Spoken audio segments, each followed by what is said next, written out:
Finally. Sheesh.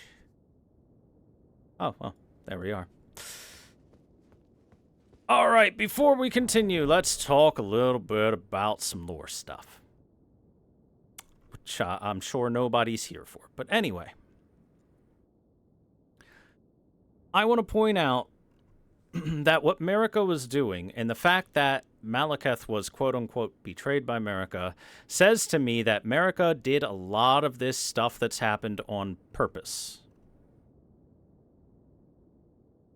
For example, what we saw with Marika was that when the runes within her body that were contained within her went away, then the Elden Beast came out. Whoops.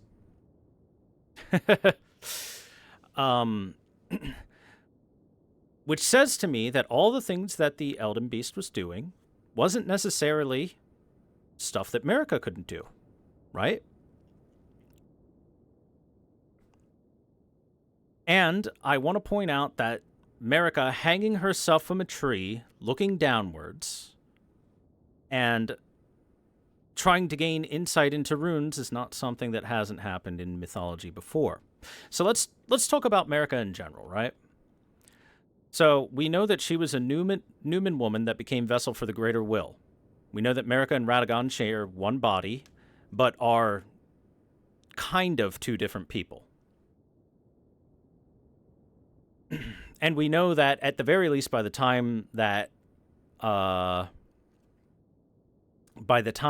the demigod children of Melania and Mikola are born, Marika and Radagon are of one body by that time, which means that Marika and Radagon reproduced while in one body, right? Marika clearly is the main persona, and always was, with Radagon being possibly an offshoot she created herself. I like to think that she used some giant material, DNA or something like that, as a basis, which is why Radagon's hair is red, because red hair is a signifier of a lineage of the giants. Nobody else in the game has red hair except for those that are heavily tied to the giants and Radagon's family. So that's Radagon, Rykard, Rani, Radon, Melania, and Mikola. Possibly Mikola.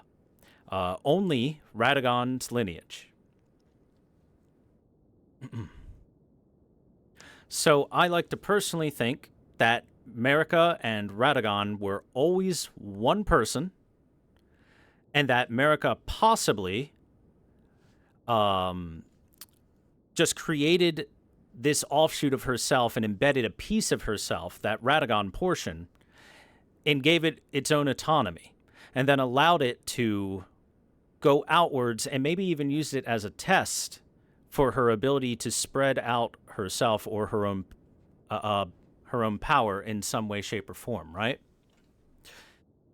Radagon, or alternatively, it could have been that Radagon was always just of one body with Marika, and that Radagon went and led the armies while Marika's persona was not in control of the body, and Marika handed it over. Those are kind of the two possibilities that I see as the relationship between Marika and Radagon and them being the same person, right? So, Marika is the one who has been the god of the Golden Order, despite the fact that the Greater Will, this outer being, is always talked about as the thing that she has an accord with, and that she has a source of the Elden Ring from, right? Despite the Greater Will and the two fingers that serve the Greater Will being this clearly godlike entity, Marika is considered the god of the Golden Order. She has godlike powers and can do godlike things. She can change the rules of the world, as she did when she removed the Rune of Death from the Elden Ring and sealed it away. Not just removed it, but sealed it to the point where death stopped being a finality in the lands between, and it created a cycle of rebirth, where those that died would be buried at the roots of the Erd Tree, their spirits and bodies being absorbed by the Erd Tree, and then eventually reborn into the world. Right? So America clearly has godlike powers and clearly has a lot of capability. But if we were to compare her to the thing that bestows the powers, the actual greater will, then she shouldn't be considered the god of the Golden Order. But she is. And that's why there is a bit of a schism, a split on two ideologies when it comes to the Golden Order. And we see this in our incantations. We have the faithful of the two fingers right here, and then we have the Erd Tree / Golden Order fundamentalism down here, along with a little bit of aspects of the Crucible. And a big difference between the two is the fact that the two fingers faithful stuff is all pure faith. Those incantations, nothing but faith, right? Meanwhile, the Golden Order stuff has a mix of faith, or the Erd Tree stuff is pure faith. The Golden Order stuff has a mix of faith and intelligence from the Golden Order fundamentalism, or pure intelligence for the two defining key fundamentals of the Golden Order, the laws of causality and regression, which we've talked about before, where regression proves that the natural state of being in the lands between, or possibly in the entirety of the universe, we don't know how all-encompassing these laws are, but at least locally in the lands between, the natural state of being is all things converged into one conglomerous existence. And the law of regression says that all things yearn eternally to converge back to that natural state. Meanwhile, the law of causality is basically kind of equal reaction for any action, right? And that everything that is separate is still linked, a great chain of relation. And those take intelligence to be able to cast and understand. And that is because those fundamental things are separate from the pure faith that is being preached by the two fingers, possibly the greater will, but we don't know anything about the greater will other than what the two fingers, and by extension, the finger readers, tell us. So as far as we know, the fundamentals of the Golden Order, and by extension, the follow-up relationship between the Golden Order and the two fingers, or possibly the greater will, is not exactly the same thing. They're different things. The Golden Order, aka America's teachings, that believes America is the one true God, that believes that the golden lineage is a lineage of the gods that they should be worshiping and stuff like that, is different from the fundamental two fingers worship, and that the two fingers are the heralds of the greater will, and that the greater will is the outer being that bestowed all life upon everything and everything like that. Intelligence and faith mixed versus pure faith. And that's important to notice, because when we get right down to it, there's some interesting stuff behind America herself. So let's go over like the full history we know about America here, right? So she was, like I said before, a Newman woman that was an Empyrean, got her own two fingers, and was able to accept and accord with the greater will, becoming a vessel for great power, and became a god and established a rule. This is before the Golden Order.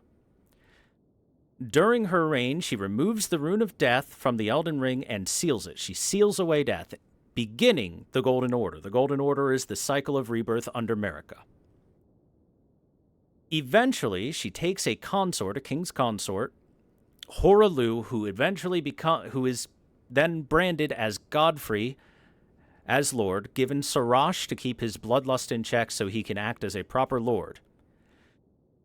He is elevated to a demigod status and is the new head of her armies because he was a super badass. And she's like, that guy's a badass. Let's have him lead our armies. We can definitely spread the Golden Order. They have 3 children, Godwyn, Morgott, and Moog. Morgott and Moog are born afflicted as Omen. They are also twins.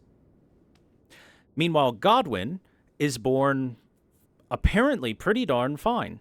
No problems whatsoever. He even in the cutscene we see in the beginning of the game when it talks about the first of the dead, he even looks just like Godfrey, but with long gold hair instead of Godfrey's silver hair. But maybe that was the original hair color before Godfrey got old.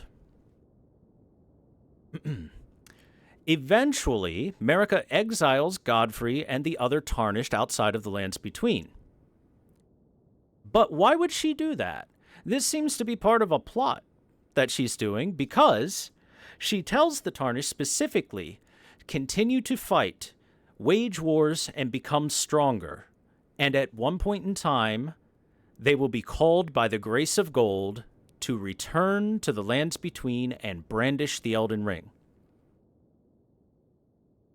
Which means that she always had a plan for the Elden Ring to be brandished by the Tarnished. That means brandishing means to have the Elden Ring, not for it to be shattered and broken apart to a million pieces. She always planned for the Tarnished to return. She always planned for the Call of Grace to bring them back from the dead. Because we were dead, we woke up in a mausoleum, essentially,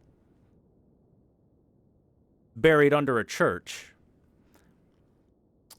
The plan was always there, all the way back when she got rid of Godfrey.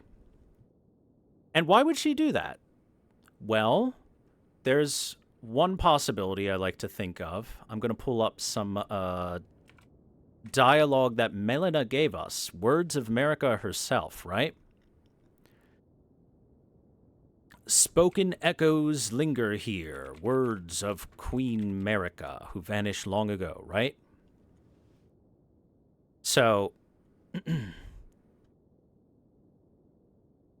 she says, after thy death I will give back what I once claimed, return to the Lands Between, wage war and brandish the Elden Ring, grow strong in the face of death, warriors of my Lord Godfrey.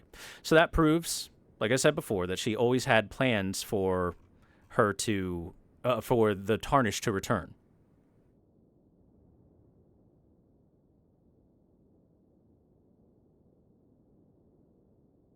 Okay, let's see. The next thing that I wanted to pull up, gotta find the right one.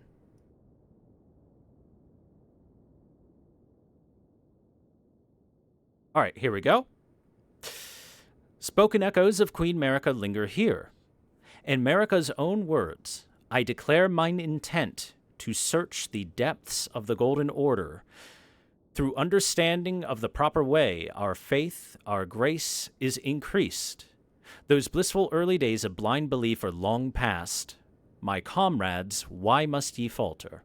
So, Marika declared her intent to look deep into the depths of the Golden Order, to understand the fundamentals of the Golden Order, to understand the things that lie beyond just faith, the things that require understanding, the things that require intelligence for you to understand. Marika was not satisfied with just sitting around and, as she said, blind faith. Sitting around and believing blindly whatever the words are handed down to them via the 2 fingers and translated via the finger readers. Marika may never have had a direct line to this greater will, and may have had to use the 2 fingers as well. She wanted to look deep into the power that she was given, to look deep into the runes and try to understand them. And that might be why she initiated this plan to have Godfrey and the Tarnished leave, because some information she might have found might have caused her to falter at certain things and need a backup plan from outside of the lands between. And so she had this failsafe of Godfrey and his warrior clan that she exiled and said, listen, at some point in time, you will be called back from the dead to return. And at that time, you will gain your grace again. A promise that she planned to keep. Unfortunately, it didn't work particularly well for the vast majority that came here.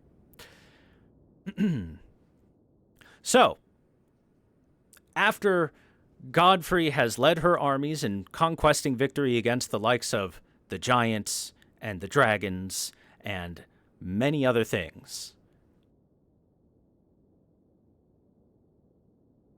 Marika now takes on a new husband, Radagon, as Elden Lord, and they have twin children, Miquella and Melania. But that's where things get kind of interesting when it comes to Radagon. Like I said before, I believe Radagon was created by Marika. I believe Radagon and Marika were always one being, even if they had two separate bodies at some point in time. I believe Radagon was a test by Marika at first. She first tested by allowing Radagon to lead armies into Liurnia and see how Radagon would deal with things. The Liurnian armies were able to defensively repel the Golden Order's march, not once, but on two separate occasions. Whereas the Golden Order, by that point in time, had already crushed underfoot everything that came their way, or everything that they set out to crush underfoot. That was, again, the giants, and the dragons, and any lesser beings that were under them. So, faced with an incredibly powerful enemy, Radagon makes the command decision to absolve himself of all past wrongdoings, declare love for Rennala, marry into the Carian royal family, and join them both together. Which probably wouldn't be possible for Marika to do, but super possible for Radagon to do. So it's a possibility Marika always saw this as something that could have happened. Or it might have been a command decision Radagon made and Marika was pleased with the results, because one thing that the Golden Order does super well is the Golden Order absorbs other things into itself and gains more power from it for anything that it doesn't feel that they don't feel threatened by. Marika didn't absorb the power of the giants into them because of two things. One, the god of the giants manifests itself within anything that is enamored by the flame and has a close connection to it. That's probably why those fire monks started losing their sanity and decided to start worshiping the flame themselves. It's also why all the giants are born with faces on their torsos, as that is a physical manifestation that can be gained by the fell god of the fire giants. That's why when the fire giant rips its own leg off and lights it aflame and holds it up, it is an offering to that god to manifest that god's full power, and that's the second phase where it starts shooting flames everywhere and everything becomes a lot more powerful from it.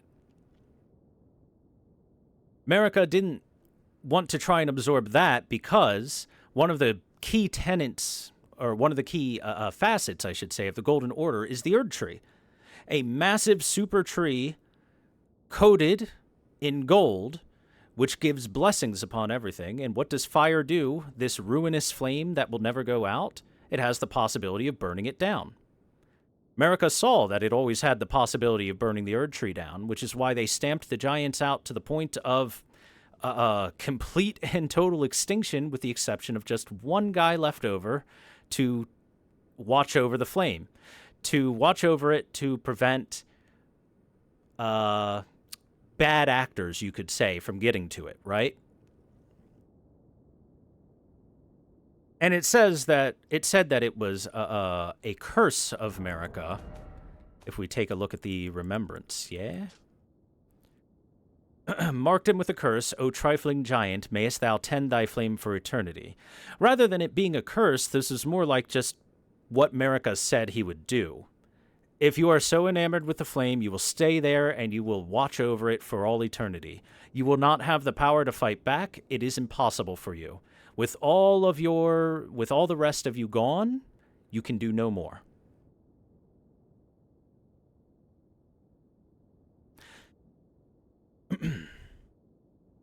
But when it came to the dragons didn't have a flame that could threaten the Erd tree.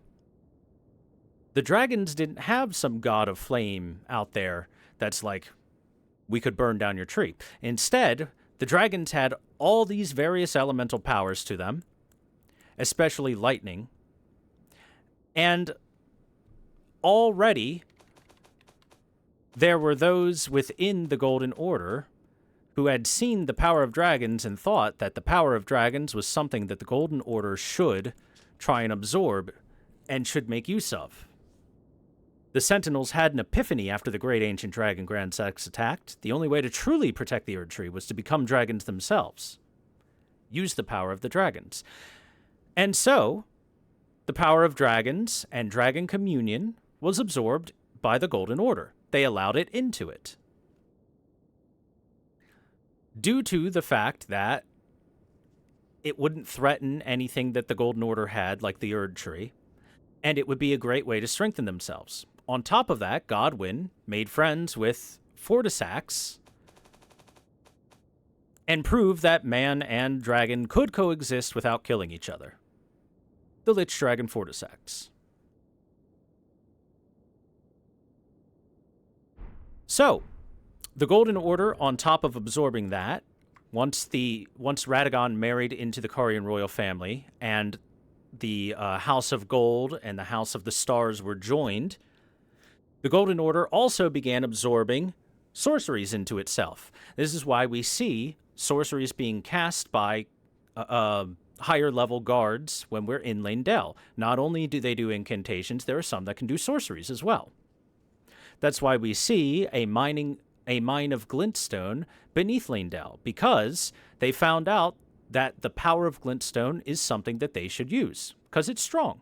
After all, the sorcerers were able to beat back the Golden Armies. Why not use their power? So the Golden Order is shown, like I said, to absorb stuff into itself. And that's why Marika wants to be able to extend her power further. If there's one thing that's clear about Marika, is that she is very, very power hungry. When she gained her power, she didn't just rule over a small bit of land. She didn't just rule over Leyndell or anything. She formed armies, she marched out on other lands, and she took over. She conquered. After conquering the lands between, and once they had married into the Carian royal family and had de facto joint ownership of the Academy of Raya Lucaria and the Sorcerers, there were no lands left in the lands between really to conquer, so Marika, as I said before, talks about looking deep into the Golden Order to understand the inner workings of the facets and everything like that. Her comrades falter at this, despite the fact that she herself, their god, says, we should learn more. Which says to me that Marika is not under complete control, or never was under complete control of the Greater Will, or the Two Fingers, or anything like that. Eventually, after Radagon has been taken as king consort, after the birth of Mikola and Melania, and they've been alive for some time, enough to grow to adult ages, the Night of Black Knives happens, where Marika's son Godwyn is murdered. And shortly following that, and this is considered even the catalyst, as we've heard from some dialogue before, she shatters the Elden Ring with a hammer and is then sealed within the Erd Tree, behind unpassable thorns. Yeah? Let me touch this grace real quick.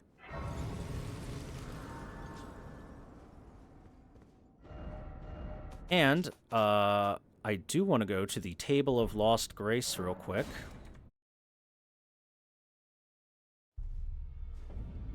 For us to look at something.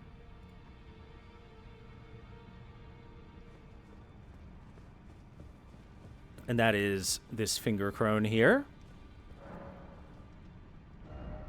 And let's take a look at the Elden Remembrance.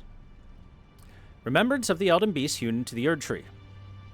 It was the vassal beast of the greater will and living incarnation of the concept of order. Now remember, the crucible of life was sent down with a great beast that would become the Elden Ring.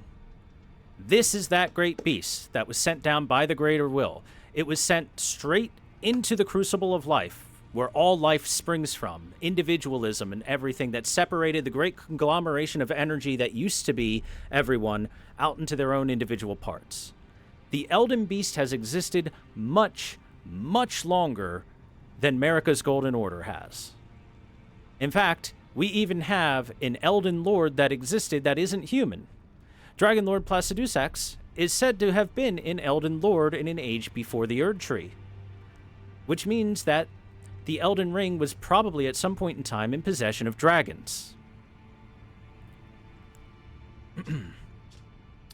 Now, let's take a look at the stone hammer that Marika had, made in the lands of the Newman people, outside of the lands between. The tool with which Queen Marika shattered the Elden Ring, and Radagon attempted to repair it. The hammer is partially broke upon shattering the ring, becoming splintered with rune fragments.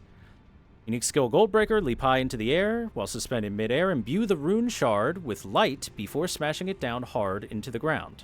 The heroic Radagon signature attack. And we can also get the Sacred Relic Sword. Sword wrought from the remains of a god who should have lived a life eternal. A sword created from the body of Marika/Radagon. Thoughts on what the weapon portends are many and varied. Some consider it the mark of a great sin, or a sign of great devastation. Some think of it as an end of an age, while others the beginning. Unique skill Wave of Gold, imbue the sword with bygone golden glory, fire it at foes. This is your farming sword, because that unique skill does really high damage in a very massive cone.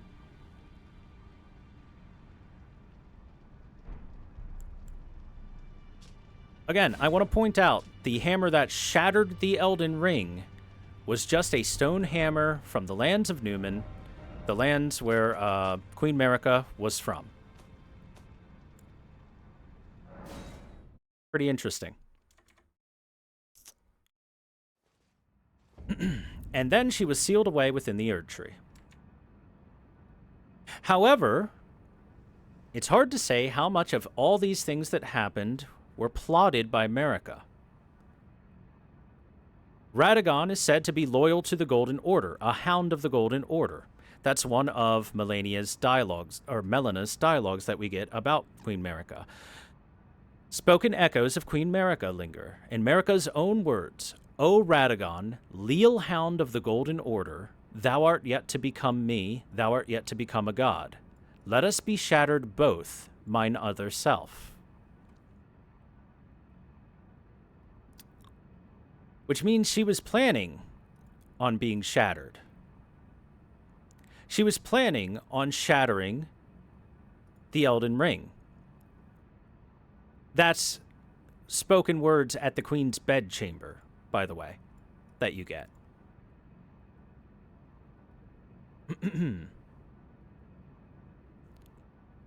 The reforging of the Elden Ring was something that Marika probably wanted to do in the first place. A shatter and then reforging was possibly a plan she always had in place, or once she looked deep into the Golden Order, she forged that plan.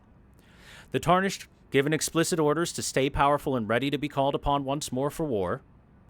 Marika personally orders Hugh, the blacksmith, to forge a weapon that can kill gods, perhaps wanting to slay the Elden Beast. The giant's flame was left with an attendant to protect it so that it would continue to exist, meaning perhaps there was a reason she might need the Erd Tree to be burned. There are a lot of things pointing to Marika being some sort of like 5D mastermind behind a plot to slay the Elden Beast and remove the Greater Will from the equation entirely, possibly propping up either herself or a family member to the status of true godhood, close to or even on the same level of a being which gave her power in the first place. And finally, one thing we see is Marika hanging from the Erd Tree pierced by a spear. And the reason that I don't think this is a Jesus Christ analogy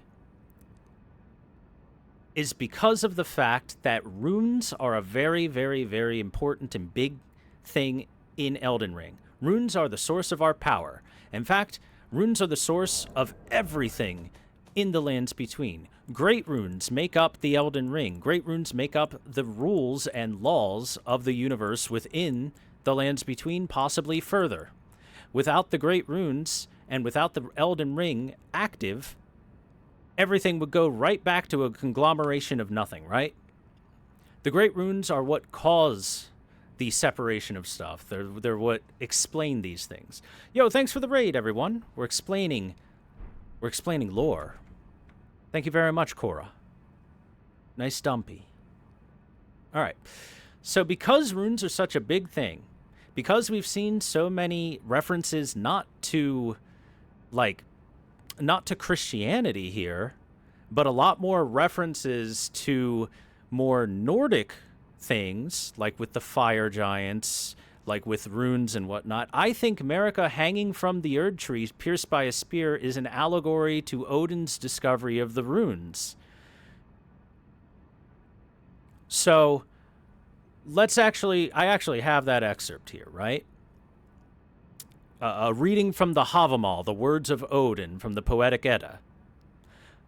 I trow I hung on that windy tree 9 whole days and nights, stabbed with a spear, offered to Odin, myself to mine own self given, high on that tree of which none hath heard from what roots it rises to heaven.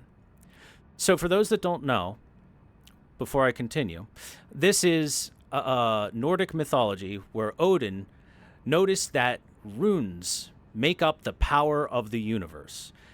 Runes are used by the Norns to forge great power, to give things over to stuff, etc.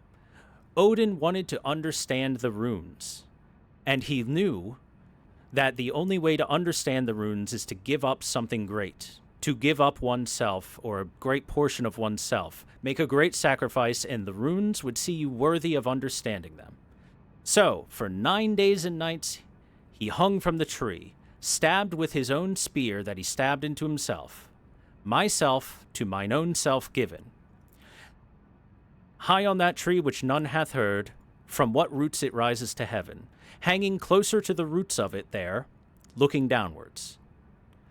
None refreshed me ever with food or drink. I peered right down in the deep. Crying aloud, I lifted the runes, then back I fell from thence. 9 mighty songs I learned from the great son of Balethorn, Bestia's sire. I drank a measure of the wondrous mead, with the soul-stirrer's drops I was showered. Ere long I bare fruit, and throve full well. I grew and waxed in wisdom. Word following word I found me words. Deep following deed I wrought deeds. Hidden runes shalt thou seek, and interpreted signs. Many symbols of might and power, by the great singer painted, by the high powers fashioned, graved by the utterer of gods. For gods graved Odin, for elves graved Dane, Dvalin the Daler for dwarves, all wise for Jotuns, and I of myself graved son for the sons of men. Dost know how to write, dost know how to read, dost know how to paint, dost know how to prove, dost know how to ask, dost know how to offer, dost know how to send, dost know how to spend. Better ask for too little than offer too much. Like the gift should be the boon. Better not to spend than to overspend. Thus Odin graved ere the world began. Then he rose from the deep and came again. So to explain all that shit, Odin hung himself from the branches at the lowest point of Yggdrasil to peer below into the realms beyond as a sacrifice to prove himself worthy of the runes.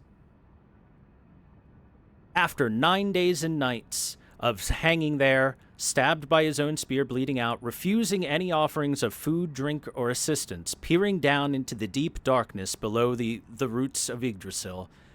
Then came the epiphany, the knowledge of the runes. Crying aloud, he lifts the runes physically and returns back to the age of gods, and is able to bring... returns back to the place of gods, not the age, and is able to bring the knowledge of the runes not only to the other gods, not only from himself, but share the knowledge of the hidden runes to the elves, the dwarves, the Jotuns, the men, etc. This brings in the ability to read and write, better ability to paint, to prove, to ask, to offer, to communicate, that kind of stuff. Runes are knowledge and runes are power. They are physical, actual power in Norse mythology, and the exact same thing happens right here in Elden Ring. That says to me, Marika was probably hanging there by choice, not imprisoned by the Elden Beast, for the Elden Beast was imprisoned within her, and only gets to manifest after we shatter Marika and Radagon's physical form. Then, as the rune fades out of them, the Elden Beast is able to manifest. Marika wasn't trapped by the Elden Beast. The Elden Beast was trapped by Marika. Marika is trying to gain power akin to the greater will. She's trying to understand the runes. She seeks knowledge of how runes work, of how to make them, of how to use them. So Marika hangs herself from the tree of power, piercing herself with her own spear, and is left to suffer as sacrifice to glean knowledge of how the runes work. She's pulling in Odin.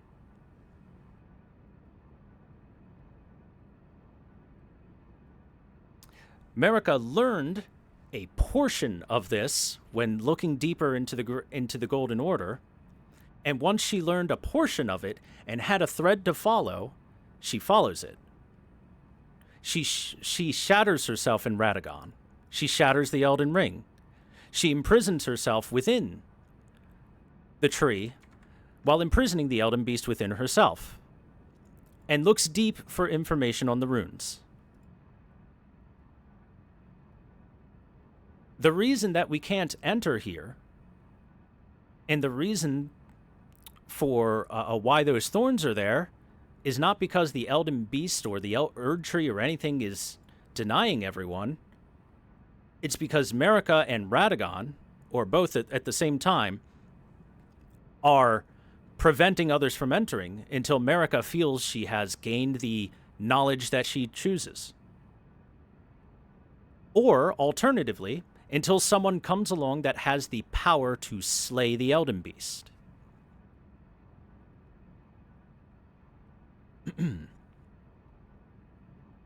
Marika was likely making herself a sacrifice here while also trying to understand the runes. Not only a sacrifice of herself to try to gain the power and knowledge of the runes, but a sacrifice of if she can't understand this, if she can't figure this out and gain the ability to do away with the Elden Beast, the Greater Will, and these things that have her shackled as a vassal, to gain their power and wield it herself, that's her fallback plan. A tarnished, powerful enough to go through all these steps, to return to the lands between, follow the grace of gold, eventually make their way to the flame of the giants that was left with an attendant, to reignite that flame, burn through the Erd Tree, and then get there and have the ability to slay the Elden Beast and remove it from the lands between. So Marika has two plans running. Either one, she pulls an Odin, she fully understands the runes, how to forge them, how to do anything they need with them, and can reforge the Elden Ring the way she wants to herself, can remove the Elden Beast from the ring. Or two, if she can't figure this out, and it seems like she didn't figure it out, a Tarnished comes along eventually powerful enough to defeat not only her, but the Elden Beast as well. I think that is what Marika was doing the whole time. That is what Marika's whole plan was, and Marika herself was a great mastermind behind it all. Even the Knight of Black Knives might have been part of Marika's design. After all, it is said that despite Malekith being her shadowbound beast, and Marika's sole need was to lock away destined death, she betrayed him. That line, even then she betrayed him, is the very important one that makes me think at one point in time, Marika planned for the Rune of Destined Death to be taken. After all, how would Ranni have gotten her hands on it? Well, maybe Marika created an opportunity for Ranni to get her hands on a portion of it. Or maybe handed over a portion of it.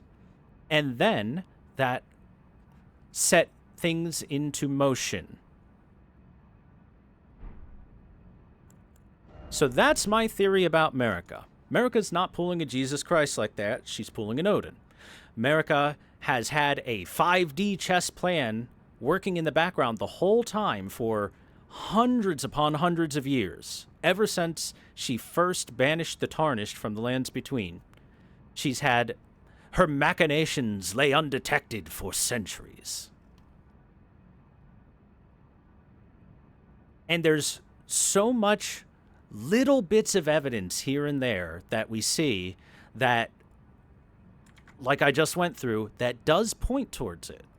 Echoed words of Queen Marika, certain little lines of dialogue here and there, it all makes it seem like Marika had this big plan the whole time of the Tarnished returning and the Elden Ring being reforged after the Elden Beast is removed from things, after the greater will no longer have big influence, basically.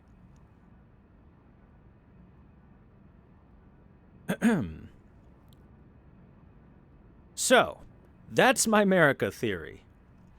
And like I said before, my Radagon theory is that Marika crafted Radagon, basically made him out of probably some giant parts in order for him to have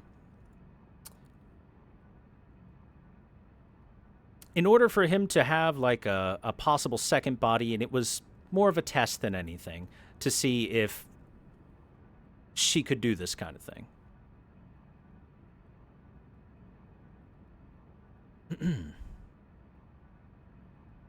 Maybe the Tarnished entered too soon. Maybe she would have figured it out. By the time the Tarnished even get called by long-standing grace, it's been a long time, guys. The Shattering happened so long ago. Have you, do you remember what the world looks like and how every building and church and whatnot is crumbled from lack of upkeep? Not just signs of war, but just lack of upkeep. Just time has worn this stuff down. It's been centuries, possibly 1,000 years or more, since the Shattering occurred. It's been a while. She probably ain't gonna figure out the whole rune stuff. Unfortunately for her. So let's go over, before we go into any ending, the history of the lands between before the game begins. In the beginning, there was the One Great, a state of the world where everything existed in a chaotic blend of life, right? Eventually, the greater will comes and splits the facets of this existence into more individualized parts. A golden star is sent down, the Crucible, and with it the Elden Beast, an envoy of the greater will. The Crucible helps to form order from the chaos of existence, and individual life forms come into being. At that point in time, it's possible the Erd Tree begins to take root. Much prior to the Golden Order, perhaps even to the existence of human life forms themselves, the rulers of the lands were creatures such as dragons and giants. The dragons had their own convent with the Greater Will, as seen by the descriptions of them having their own dragon god in Elden Lord, much like the Golden Order has their own human god in Elden Lord. However, the dragon's god leaves, their age ends, and a new age needs to begin. Because at the end of the day, the order that is sent down here doesn't care what age it is. It doesn't specifically want an age of men or an age of dragons or an age of giants. It just wants some age to exist, creating order from the chaos. Some ruling class, essentially.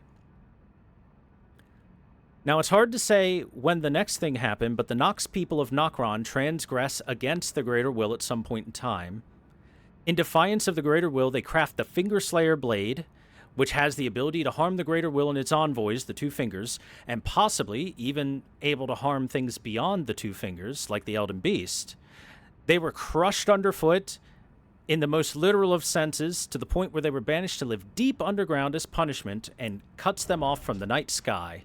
That is where we have the eternal cities of Noxtella, of Nokron, and the third unnamed eternal city here in the Deeproot Depths. It cuts them off from the night sky because that is the main source of their worship and power, and they are forced to live under a false sky awaiting their Lord of Night to save them. At some point in time, the Two Fingers are seeking out new vessels, and they find one, a Numen woman. And Numen, the Japanese term is marebito, which literally means rare person, but has a more historical connotation referring to a divine being or spirit from a world outside of our own.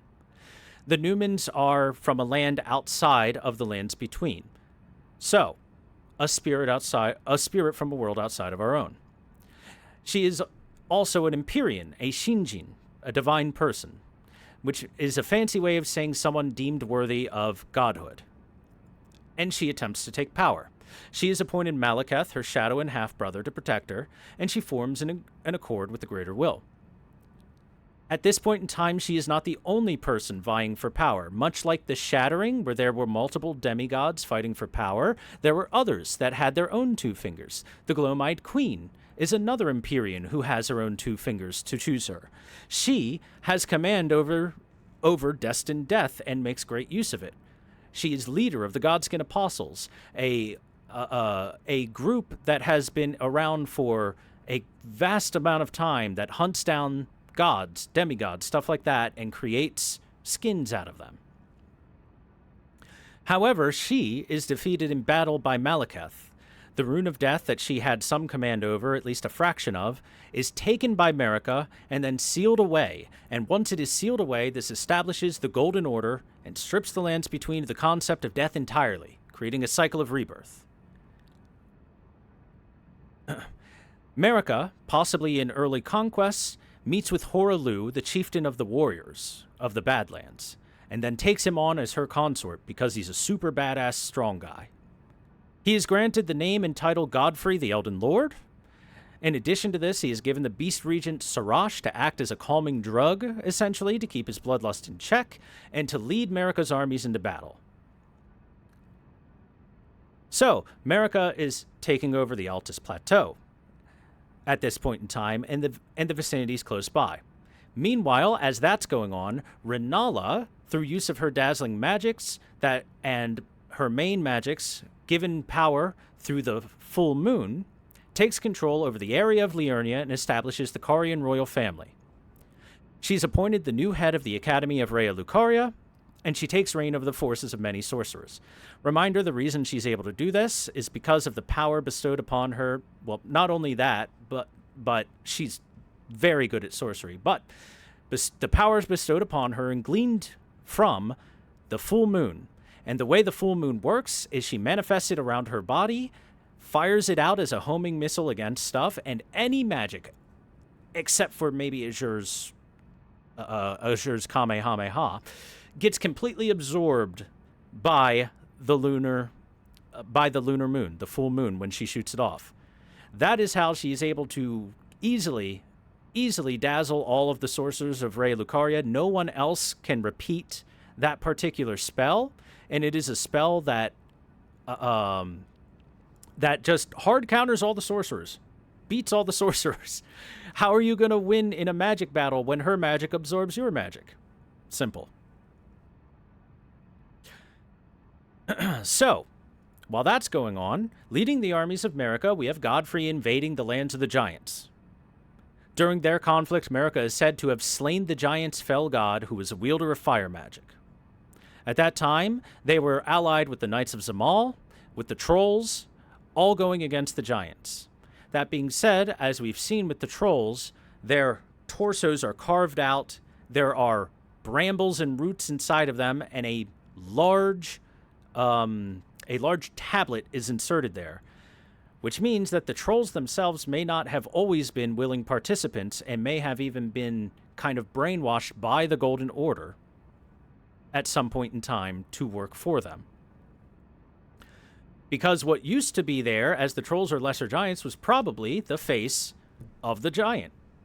It's either that or the Trolls willingly gave up their torsos and are being kept alive by that tablet given to them by the Golden Order because they didn't want to serve that fell god. It's one of those two. Hard to tell because we don't have the full picture there.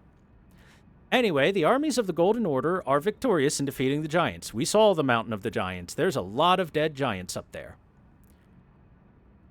Because the Giants were of fire and had this fell flame, they were the first targeted by the Golden Order once they had erected a proper army to march. Because they could burn the Erd Tree, the flame was sealed away in the Forge of the Giants, left to smolder. The fire giant that we fought was the last of his kind. Marika saw the kindling would never die out in the flame and said that the fire giant will tend to that flame for all eternity.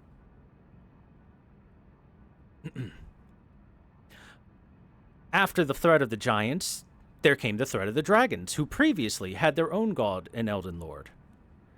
The dragons launched an attack on the Golden Order with the massive dragon Grandsax, whose corpse we see still left in the capital, turned to stone. They go to war with each other, and in the end, the Golden Order is once more victorious. Many dragons are wiped out. However, Godwyn, child of Godfrey and Marika, befriends Fortisax, proving that humans and dragons can coexist, and helps to give rise to Dragon Communion, which isn't seen as blasphemous to the Golden Order.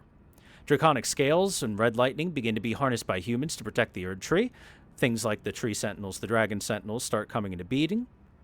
The Golden Order incorporates these draconic boons into its own forces, and as the god which the dragons worshipped had already fled.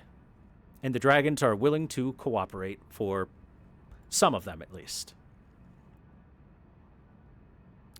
The Golden Order and Carian royal family now go to war with each other next, known as the Liurnian Wars. However, they fought to a standstill against each other, with neither side claiming any victory. Upon the wedding of Radagon of the Golden Order and Renala of the Carian royal family, peace is declared, and the Golden Order incorporates sorceries into its teachings, much like how it incorporates Dragon Communion. Prior to this, having felled all major enemies and lost his armies, Godfrey grows tired of his position as Elden Lord. Or as it said, the age of the Erd Tree began amongst conflict, when Godfrey was lord of the battlefield. He led the war against the giants, faced the Storm Lord alone, and then there came a moment when his last worthy enemy fell, and it was then, as the story told, that the hue of Lord Godfrey's eyes faded. By the way, face the Storm Lord alone? That means Godfrey 1v1 to Placid Dude Sex. There we go. And cut off 2 of his heads and just left him bleeding there and said, all right, I'm done. I win. Peace. Marika eventually strips the grace of the Erd Tree away from Godfrey and his people. The hue of his eyes faded. Exiles them and told them to wage war and stay strong until they die. Following that, they would be beckoned back to the lands between and be returned their grace. Godfrey remains leader of these people, the chieftain of the Badlands, leads them in a great march into wars, eventually to their own depths, with the exception of those who chose to settle down in exile and keep a family lineage. After Godfrey's departure from the lands between, a new consort and Elden Lord came to be, and that's Radagon. It's said that he first showed his prominence in the Liurnian Wars, and prior to that, people hadn't heard of him. Wow, it's almost like he just appeared out of thin air. Haha. Despite 2 different campaigns being waged, neither side claims victory there, but Radagon purifies himself with absolution, with Celestial Dew, which, as we've seen, is described as changing fate itself, which, if anything, seems very manipulative. You're basically telling them, you're basically hypnotizing and say, no, that thing that you think I didn't actually do it, and they believe you. He then swears his undying love to Renala, marries her, and they have 3 children, Radahn, Rykard, and Ranni. But soon after Godfrey's departure, Radagon is called back to return to the capital, where he goes on to marry Queen Marika and become the new Elden Lord, having the twin children Malenia and Miquella. And people are very confused why this one warrior who didn't even claim victory and had to settle for peace became the new Elden Lord after Godfrey, and why Godfrey was exiled in the first place, because Godfrey was Godfrey, and everyone was like, he was the coolest dude ever. What the hell?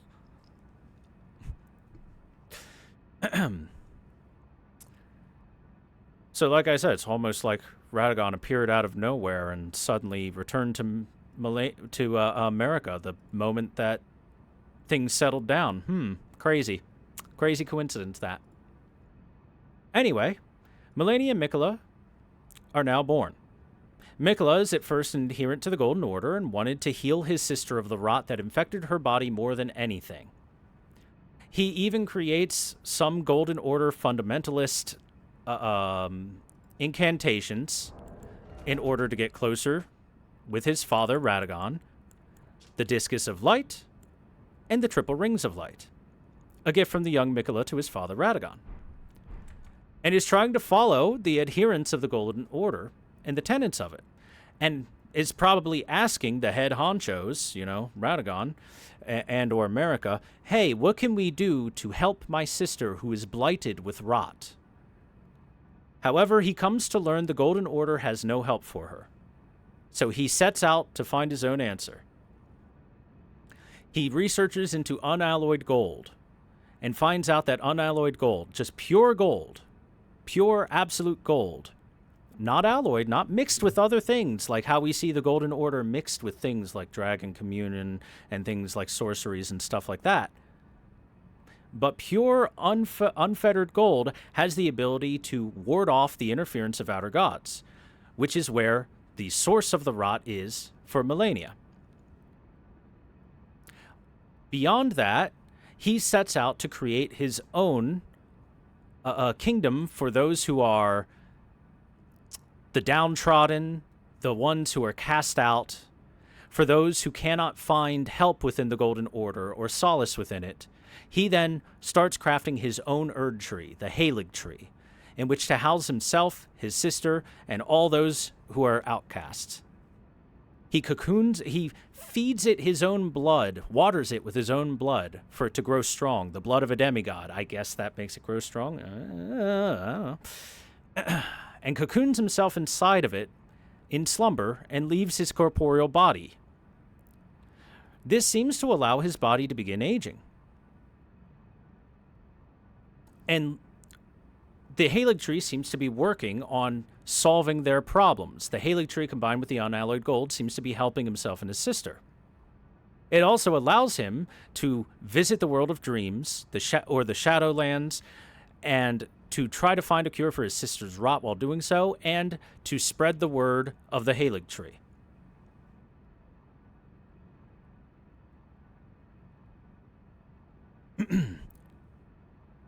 A little before that, or perhaps at a similar time, Ranni is chosen as an Empyrean alongside of Miquella and Malenia.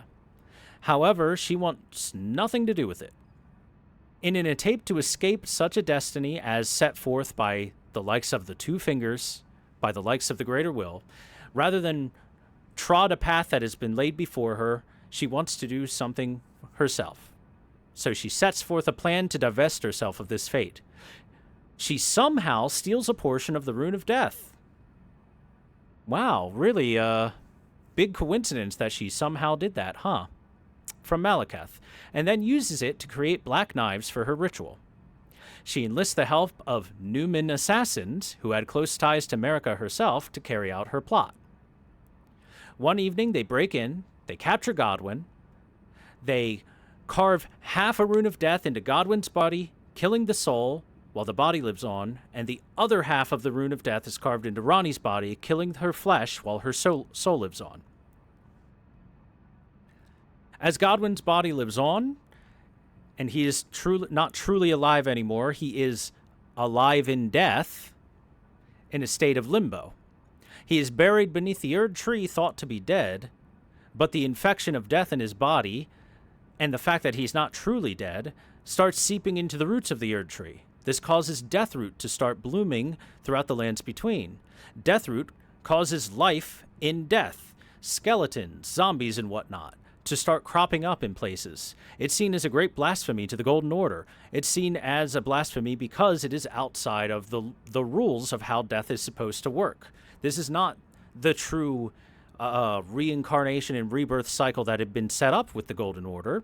This is something completely outside of that. This is a perversion of that. This is life after death, but not a rebirth. Forces then get specifically formed to suppress the undead, but so long as Godwyn's undying body is tainting the roots of the Erd tree, the undead will continue to spill forth forevermore. Malekith fractions himself, becoming the beast clergyman, sending it out as a spirit form, much like what Margit is able to do. He then gets adherents and sends them out to find Deathroot and bring them to him, that he might consume it to take back that fraction of the rune of death that he lost. Unfortunately, despite being brought much Deathroot, despite thinking that he had gotten it all, it does not sate him. It does not feel like he is completely done. But he kind of gives up eventually. Now, it's possible that she was distraught by this event, but I like to think that Queen Marika kind of orchestrated all this. And this is when Queen Marika, shortly after the Night of Black Knives, shatters the Elden Ring with a Newman-made hammer. It is left with Marika keeps a hold of it, and Radagon tries to reforge the Elden Ring, but they are unable to. And I think that's because they're trying to reforge the Elden Ring, but removing the influence of the Greater Will, removing the Elden Beast, but they do not find a way to do so. The great runes of the Elden Ring are then inherited by Marika and Radagon's demigod children. The Two Fingers carry on their duty to find a new lord. This is what the Two Fingers do. They hand down proclamations from the Greater Will, or so they say, and then when it is time for a new age to show up, they search out for Empyreans to find those that can become a new lord. Fueled by the Great Runes, the demigods then warred over who would become the new god of the land. The demigods are looking to become beyond Elden Lord, to become gods. Melania goes to battle for Mikola. Morgott escapes his imprisonment and goes to war in defense of the Golden Order. Mohg escapes his imprisonment and slinks into the shadows to create his own dynasty of blood. Radahn, Rykard, and Godric all seem to be fighting for themselves. Godric, despite being the runt of a litter and possibly a child of Godfrey with a woman other than Marika, does still inherit a great rune. He challenges Melania to battle to prove himself worthy. He is summarily defeated and grovels for his life because, of course he was. What were you thinking, Godric? How do you think you were going to beat Melania? She's undefeated, you know. He sneaks his way out of any conflict, hiding himself among women and children using his mimic item. In fact, we'll pop it open. We'll open it right now. Where is it? The Mimic's Veil. When Godric was hounded from Leyndell, this was one of the multitude treasures he took with him.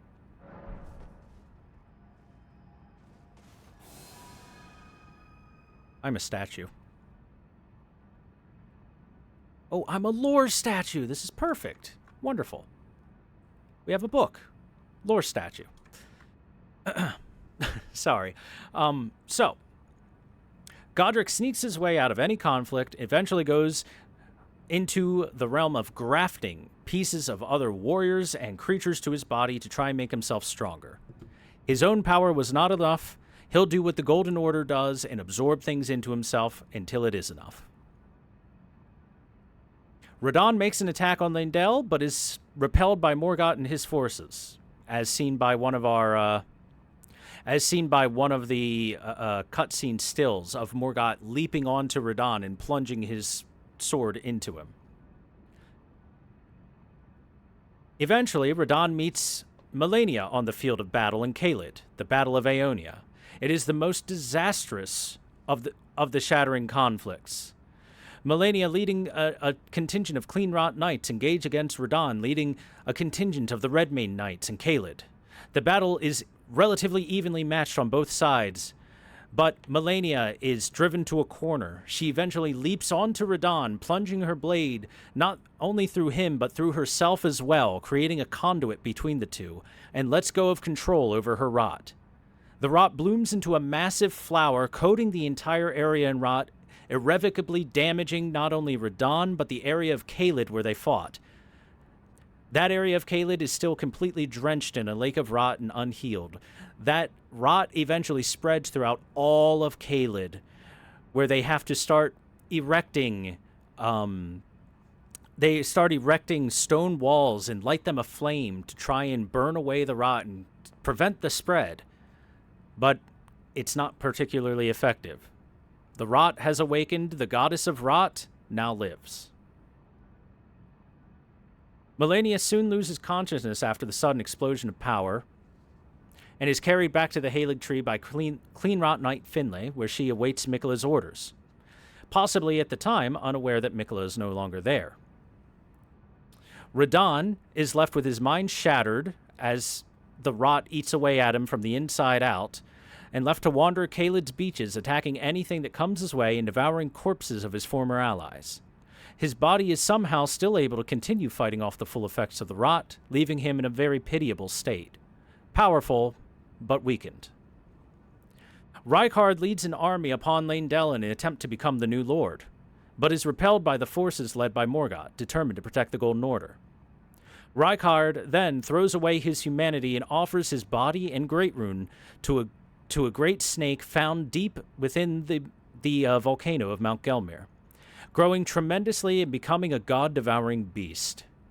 Morgott counterattacks Mount Gelmir, and a bloody battle is fought.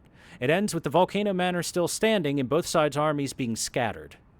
Both sides withdraw to their respective strongholds to lick their wounds.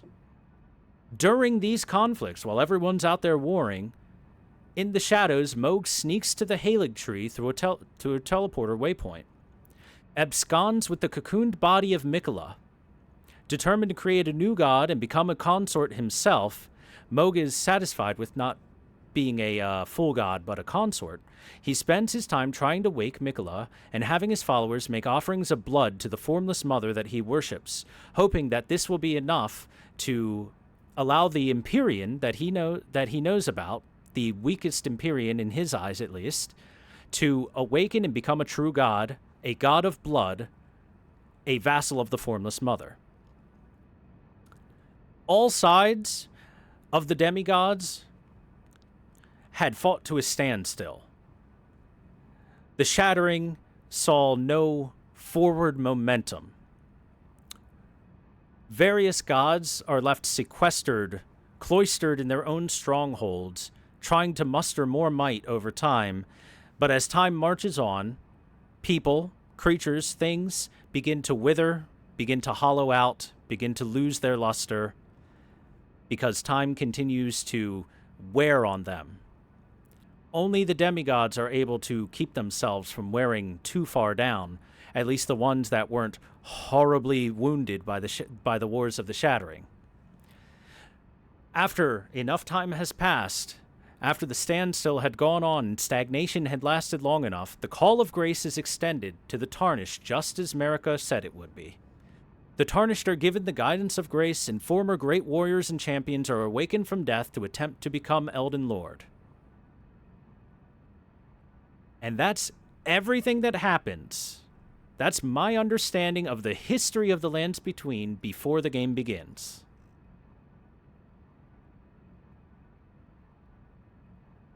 How's that sound? That sound good to you guys? That sounds solid? I think that's a pretty good timeline. I think that's a pretty good history. I think I'm pretty close, if I'm not, relatively spot on.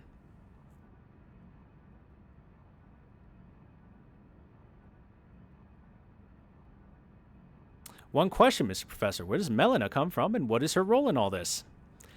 Good question. I've answered this as we've played, but let's take a look at 3 things that help us understand.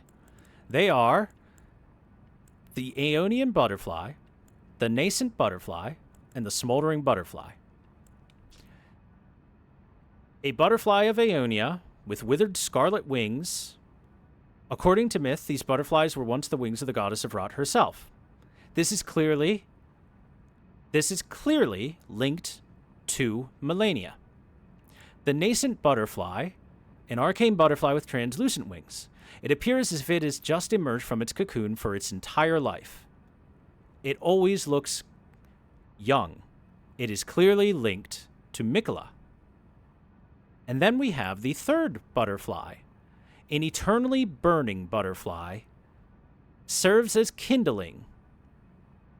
This, I think, is linked to Melina. Melina, I think, is a third hidden child of Marika and Radagon. She says, in her own dialogue, she was born at the foot of the Erd Tree. She says in her own dialogue that her body had been burned to ashes, but she is called upon once more. She wonders why she has the ability to move around and whatnot, why she exists anymore, because her body has been burned to ashes. She is dressed in garb of a maiden, similar to a finger maiden, but not quite the same. She is instead a kindling maiden. She is also, I believe, a demigod child that served as kindling at some point in time, and is meant to serve as kindling for the fire. This child is supposed to be used as kindling to reignite the flame of ruin and burn the Erd Tree in case Marika cannot gain control over the runes and reforge the Elden Ring the way she wants to. Part of the failsafe. That's probably why she has access to the Spectral Steed Torrent, why she is able to come and go as she pleases in a spirit form, and why she has a name that starts with an M, just like Melania and Mikola. A third hidden demigod child. And the butterflies tell the tale. The butterflies put the pieces of the puzzle together. They don't exist for no reason. They don't exist just for crafting. They exist as a hint to Melina's true identity. And in case you didn't notice with Melina, and I've been hammering this detail down, red hair is only for Radagon's children.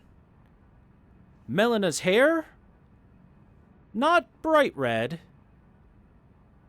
Red enough, I would say. Ashy. But, like I said, she's supposed to serve as kindling, so she's probably supposed to have a little bit of ash in her hair. And it might be, they might have, like, dulled the red hair a little bit, just to make it not super obvious, because it's supposed to be a little bit of a thing. But it also might be just that it's ashy because she's kindling.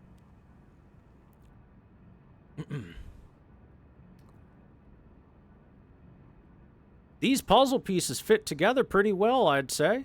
I think those puzzle pieces fit together just fine. Now, the DLC might come out with something, and I could be entirely fucking wrong. But I don't think I will be. I think I'll be pretty close.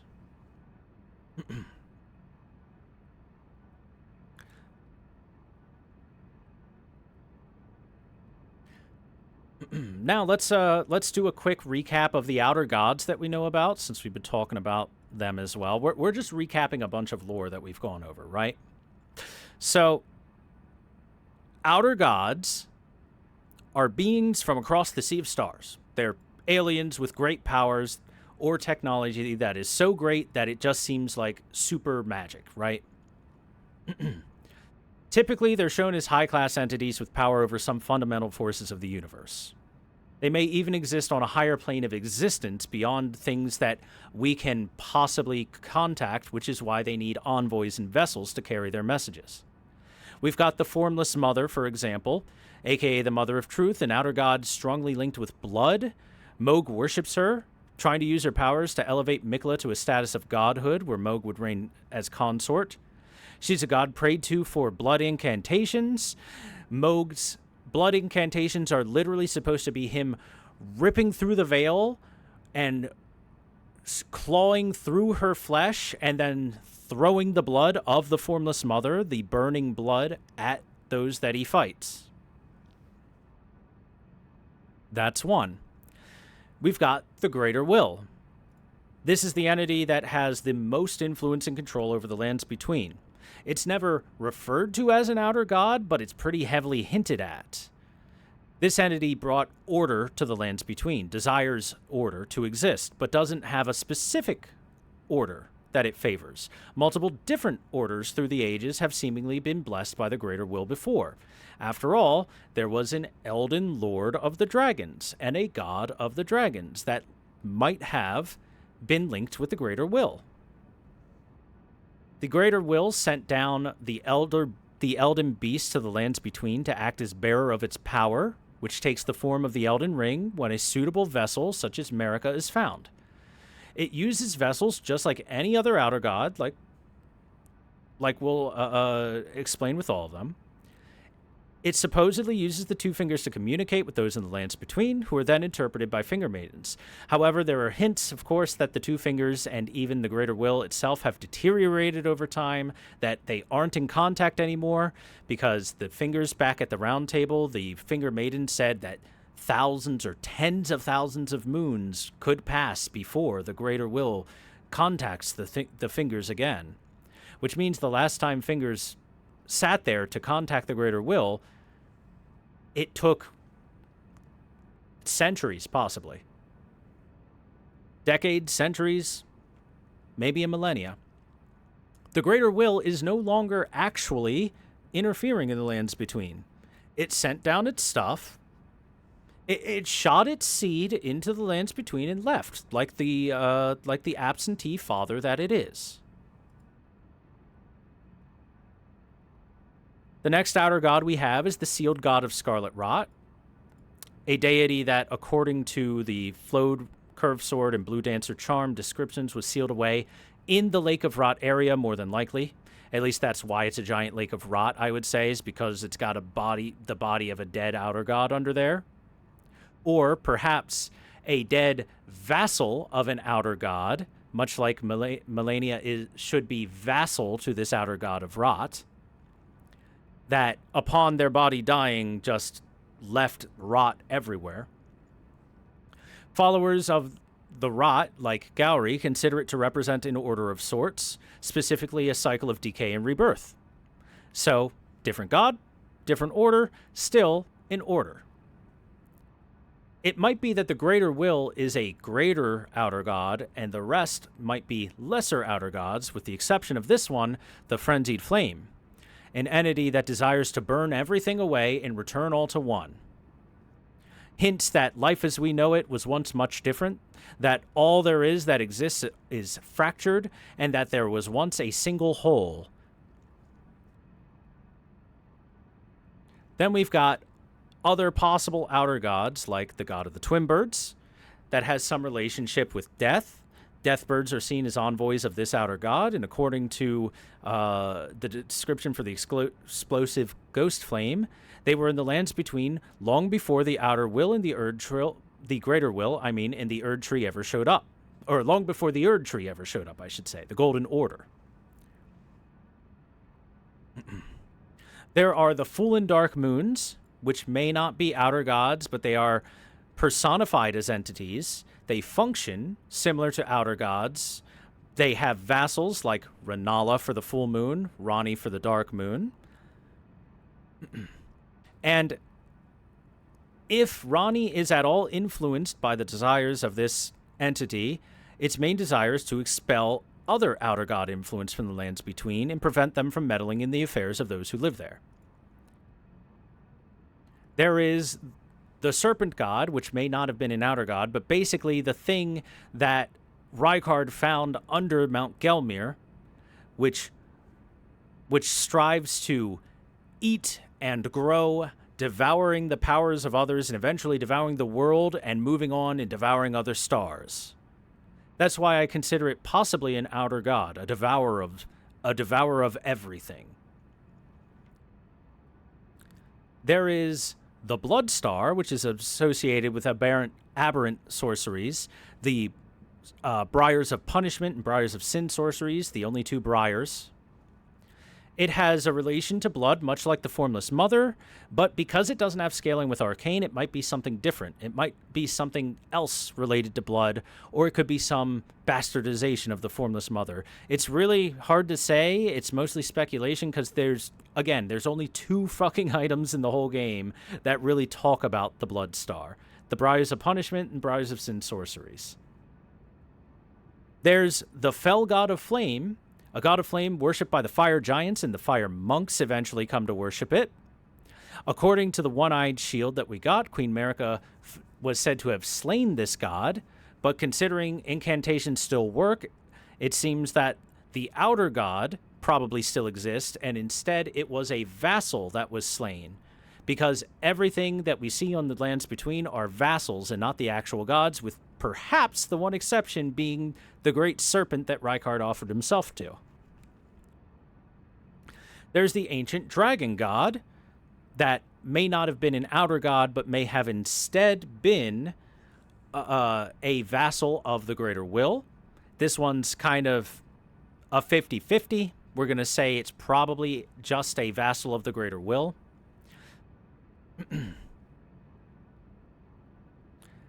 And I think that's all the outer gods that were mentioned. I think that's everything.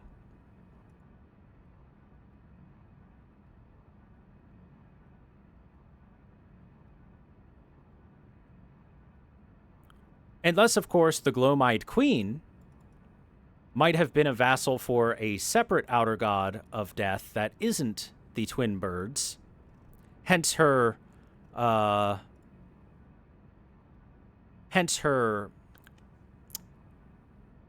should I put it?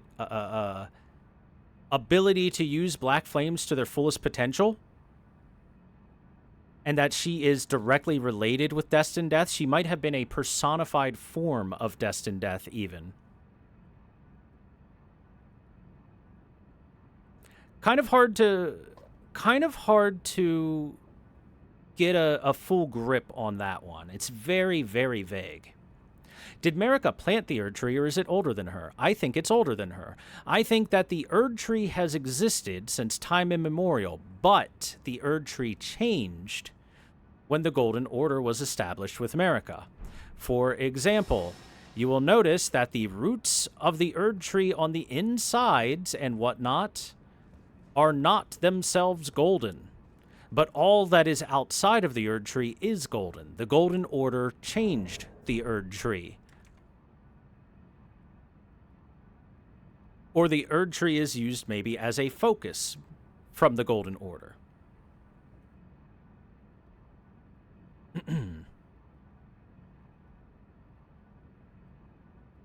And those are all our outer gods that I can think of.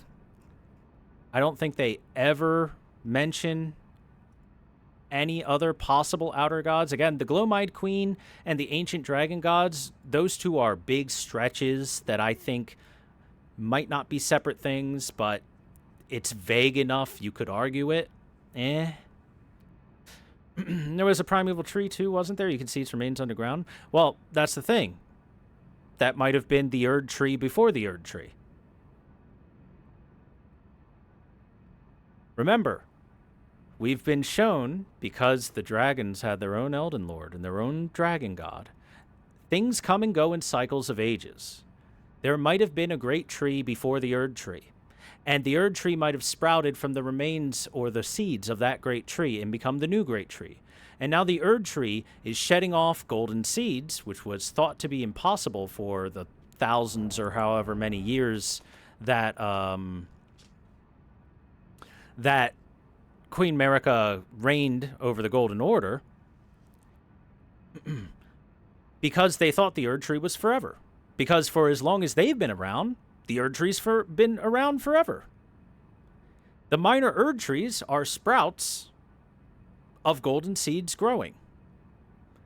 You know, golden seeds that properly found footing and whatnot. So I like to think that the Erd Tree is not the first in a cycle of super trees.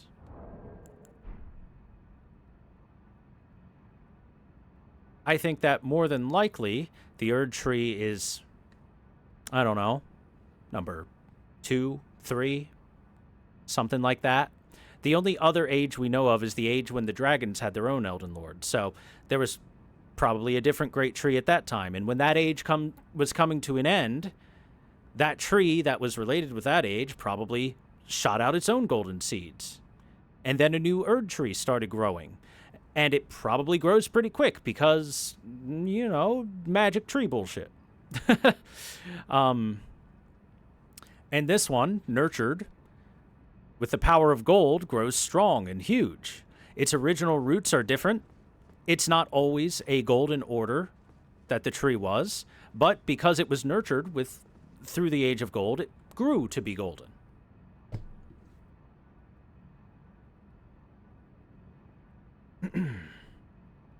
Okay, and I think with that, we finally talked about enough stuff to get to showing the endings. But for us to show the endings, we need to go back in time a little bit. We need to go back in time just a little bit. Because there's something that we could have done a little bit differently.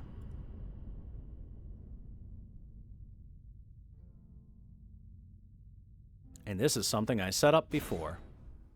Because there is a split in your choices in the game. You have the opportunity to do this. Go to the door ahead. After divesting yourself of your possessions, it will surely open, and the 3 fingers will welcome you.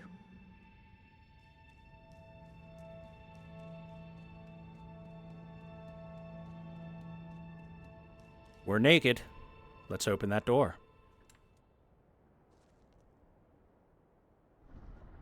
We never did go in here before, did we?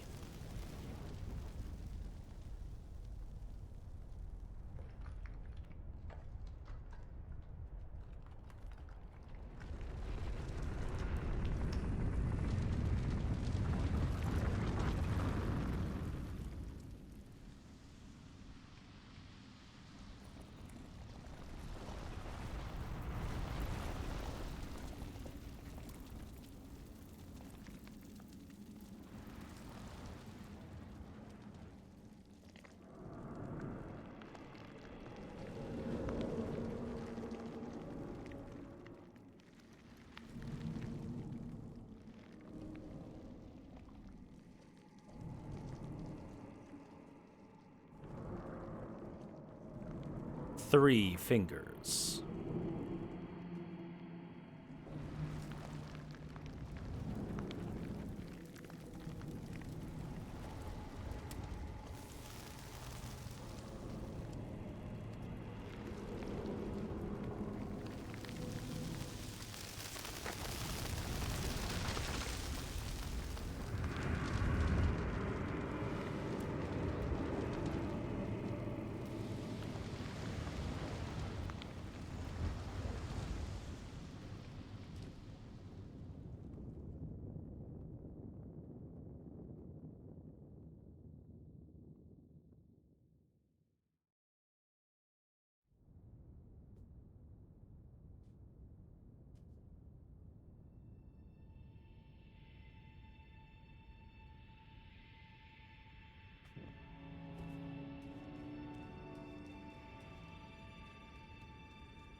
The flame of chaos has nestled within you.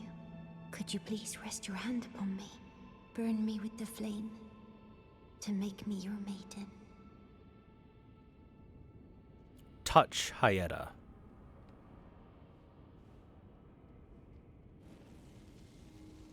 Oh, it burns. My eyes, they're melting.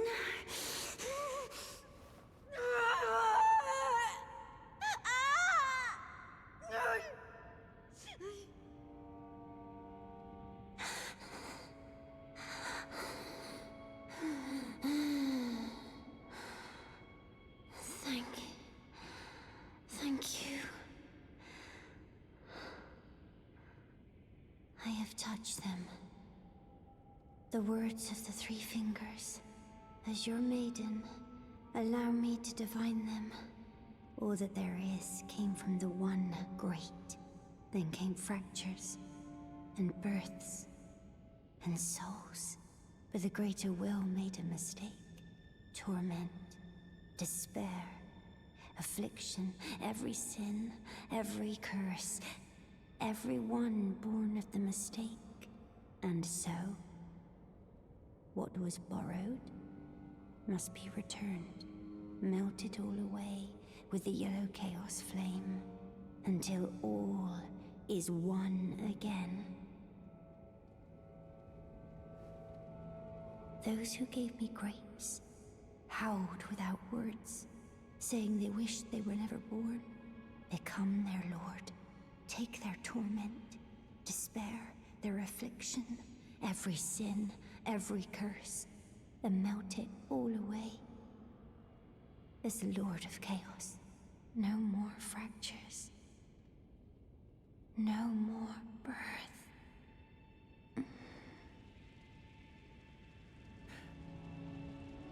And now she burns, leaving us the Frenzied Flame Seal and the Frenzy Flame Stone. 5 Frenzy Flame Stones. So, they're like warming stones, but they only hear Chaos followers. Use FP to generate warmth, continuously restoring the HP of those who host the Frenzied Flame. It confers madness upon those who have not adopted the flame. Take care not to mistake this for its gentler cousin. In the Frenzied Flame Seal, a formless sacred seal bestowed by the Maiden of the Three Fingers, enhances incantations of the Frenzied Flame. This seal is the mark of the Lord of Frenzied Flame. Scales incantations using strength, dexterity, intelligence, and faith all together. That's right. Convergence causes slight madness build-up. This is technically the strongest seal if you have, like, 99 in all stats, but let's be real.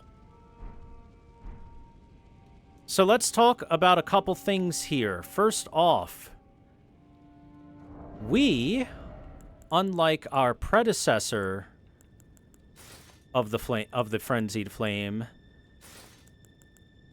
had to remove our equipment.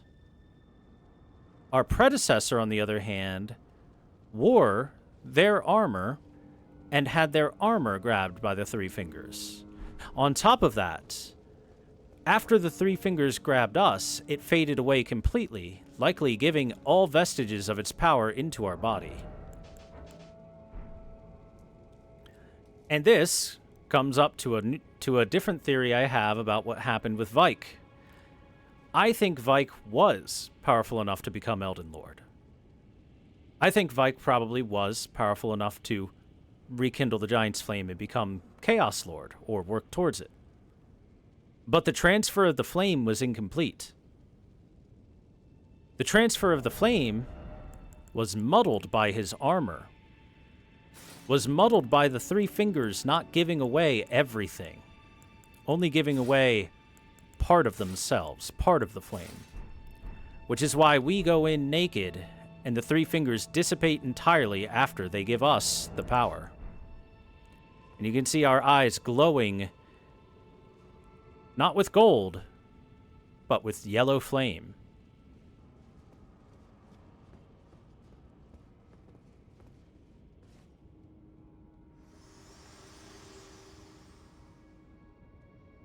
You have inherited the frenzied flame. A pity. You are no longer fit. Our journey together ends here. And remember, should you rise as the Lord of Chaos, I will kill you. As sure as night follows day, such is my duty. For allowing you the strength of runes. Goodbye, my companion. Goodbye, Torrent. Quite the threat. She will kill us because she is the one who offered us the strength of runes in the first place, and Hyetta has burned completely away now. Hey, what do you think Shabriri has to say about this, guys? Disappointed!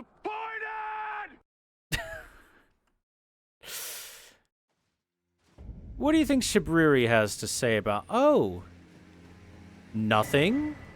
Instead, he drops the outfit that Yura was wearing. Let's see. Iron Casa. Iron Casa of the man who calls himself Shabriri, crafted to imitate the woven straw hats worn in the Land of Reeds. The man once known as Yura kept a woman in the deepest reaches of his heart. Oh, are we just going to get stuff for him? Yeah, just Yura stuff. Shabriri is gone. Completely and totally. Let's advance time a little bit, shall we?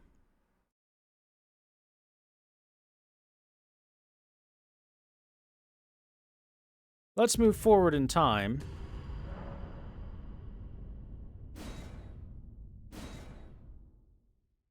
And let's light it up, shall we? We don't have a maiden to become kindling, but we do have the ability to listen to the sounds of flame.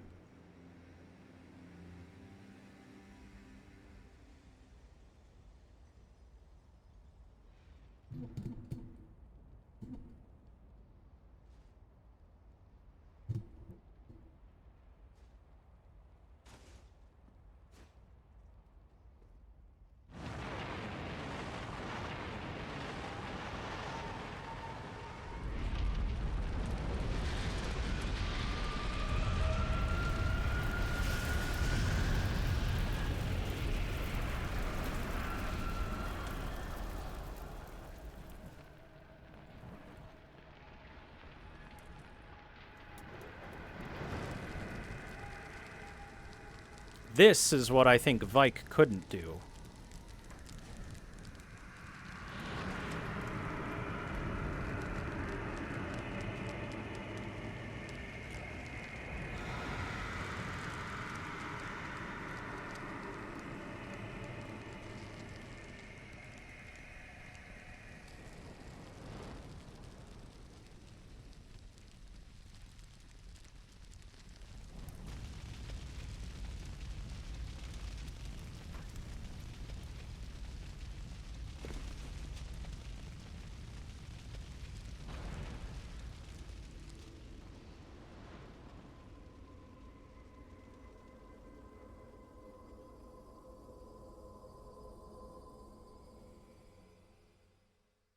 Like I said before, I like to think Vike had an incomplete frenzied flame. Tried to kindle, but couldn't make it work. And because he couldn't be proper kindling, eventually he's captured and placed into an Everjail. We, on the other hand, were given the full fury of the frenzied flame from the Three Fingers, directly into our own skin. Not muddled by any filthy armor. We've seen Faruma Zola. Now then, let's advance time a little bit more.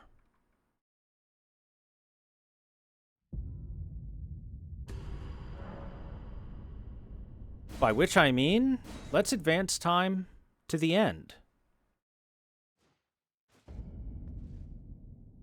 Notice there's things missing. No summon signs or anything. When you are inflamed, there is only one choice. Become the Lord of Frenzied Flame.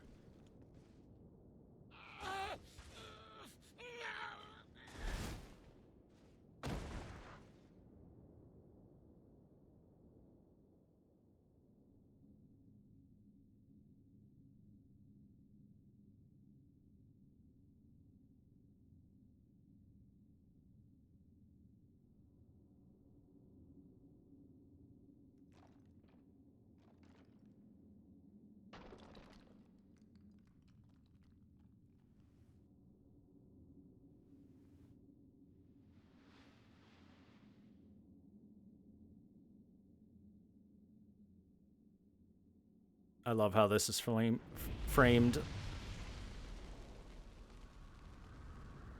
You don't get to see that the head is just a flame now. A single flaming eyeball.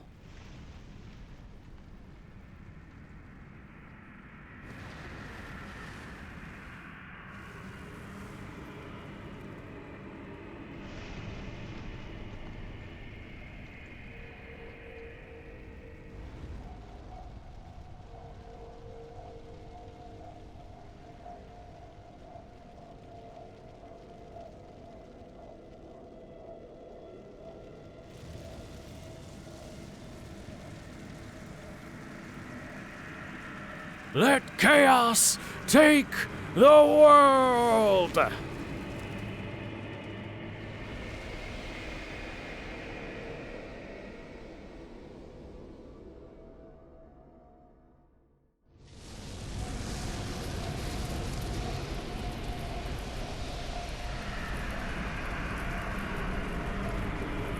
Notice the buildings have fingerprints on them.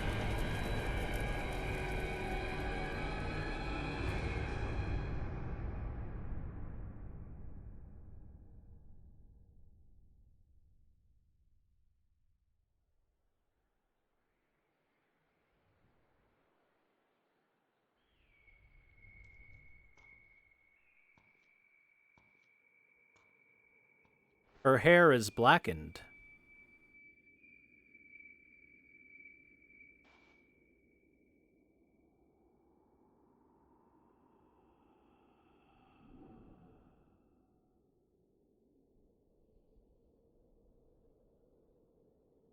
Lord of Frenzied Flame.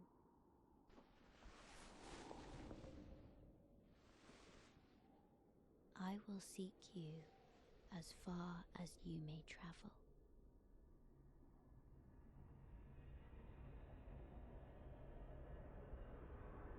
Notice her eyes. To deliver you what is yours. Destined death. Do those eyes look particularly glow-eyed to you?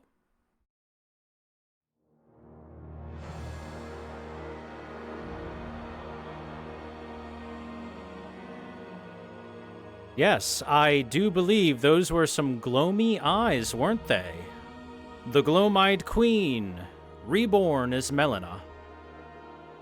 And she will deliver to us destined death.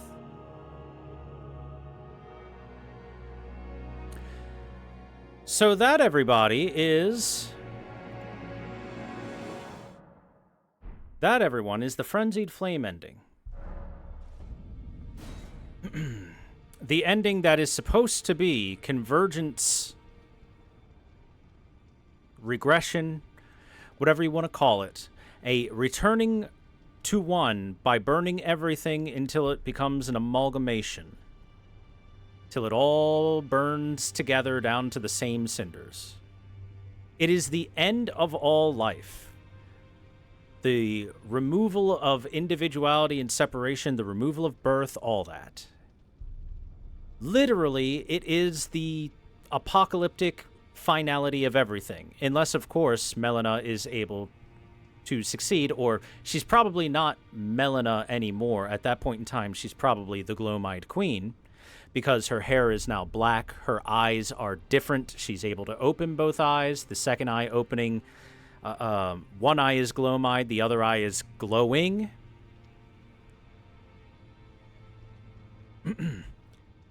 Melina might have been an Empyrean herself, because I believe she's a child of Marika and Radagon, and might have been able to act as a vassal of similar to whatever power the Glowmide Queen has, or had, if the Glowmide Queen wasn't the god themselves. That is what I would consider the bad ending for the game. Considering that ending is kill everything forever. Not just kill everything, but kill everything forever. Forever and ever. The end of life. The anti-life equation is solved. Everything dies. Let's look at a different ending.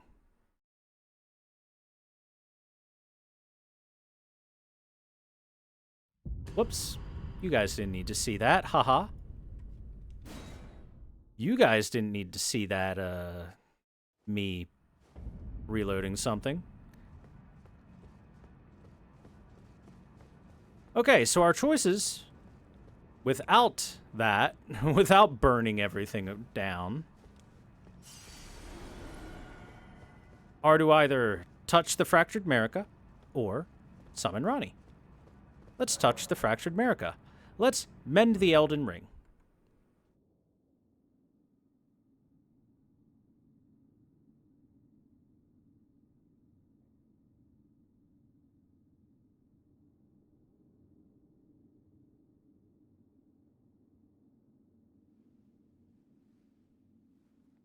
This time, instead of the head crumbling away into nothing,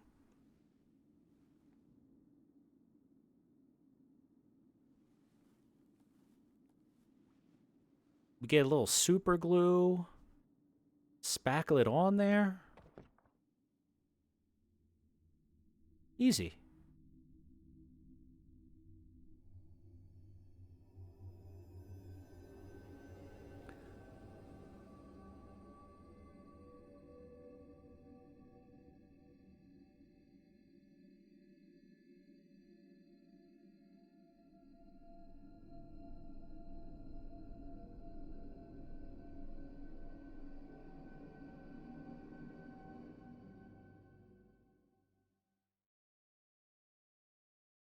By the way, I want to point something out. The fallen leaves tell a I story guess after this cutscene's done.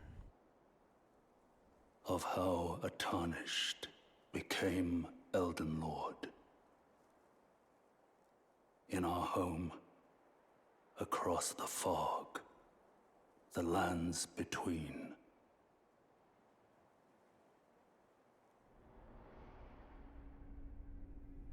Our seed will look back upon us and recall an age of fracture.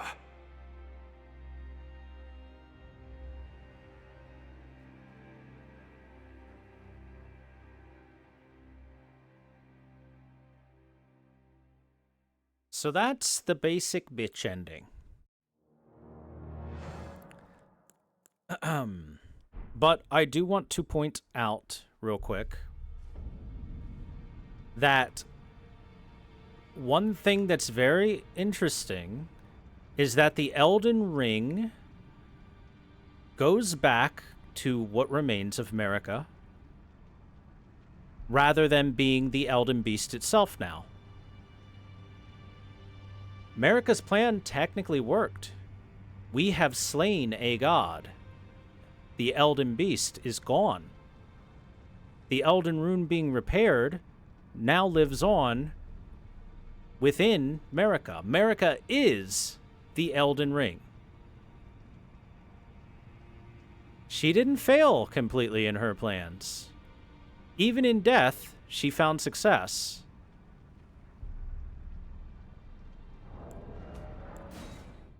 Very cool. Very interesting.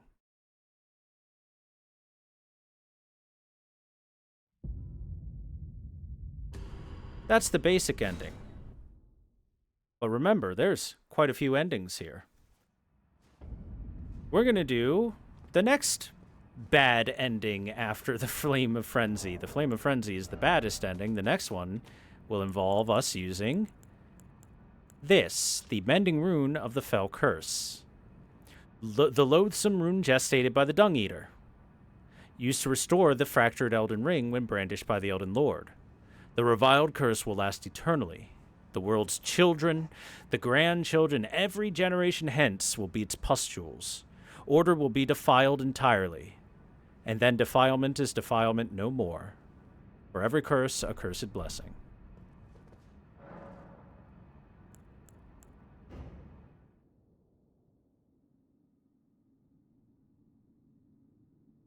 Let's curse the world.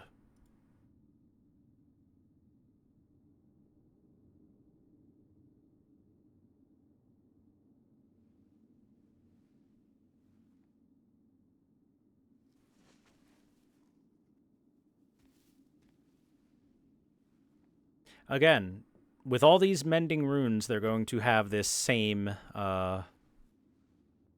first part of the cutscene, just to let you guys know, because you're mending the rune. Putting it back together. Fixing it a little bit.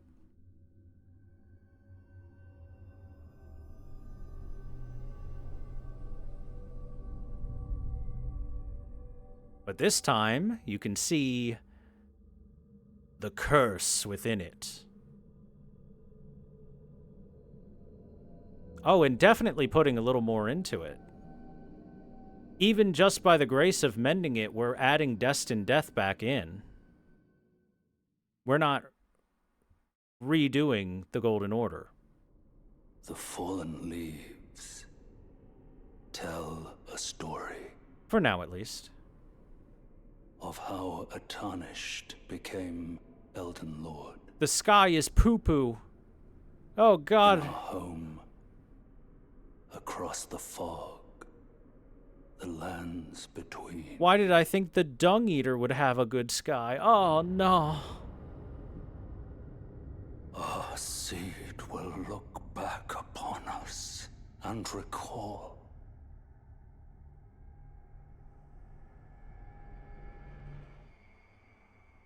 The reviled curse that defined our age. The blessing of despair.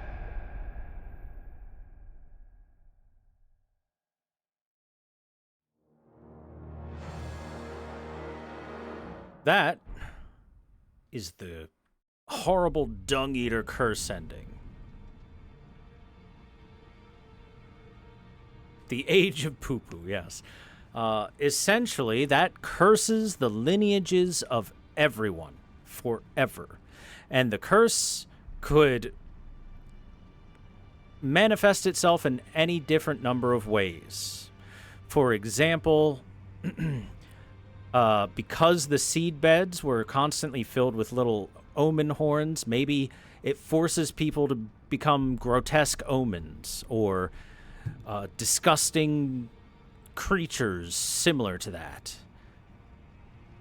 Kind of hard to tell because the curse is a little bit vague, but that is the other bad ending for Elden Ring, is curse the world.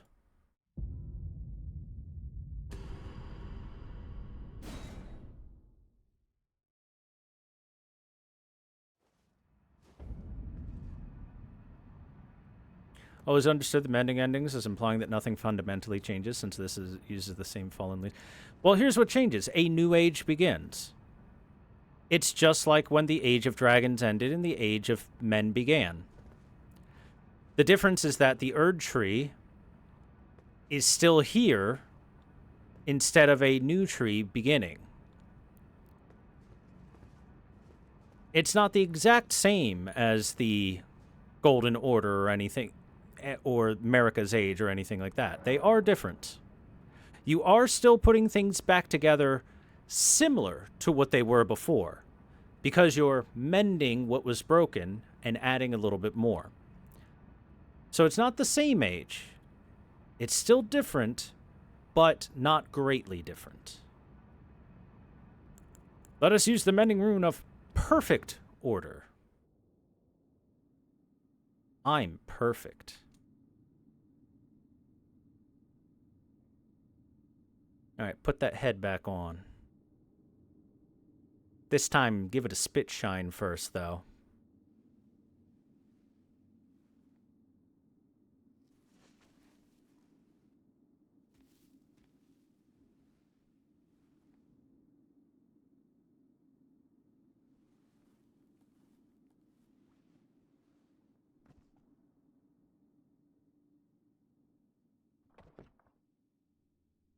So, reminder, the Mending Rune of Perfect Order is supposed to remove the flaws that were added in to the Golden Order by the mistakes made by the gods that made the changes, the gods being Marika. This is supposed to perfect the Golden Order. This one isn't particularly changing things. This one is probably the least changed ending from what the Golden Order is supposed to be. The fallen leaves tell a story of how a tarnished became Elden Lord. The sky is now In our gold. home, across the fog, the lands between.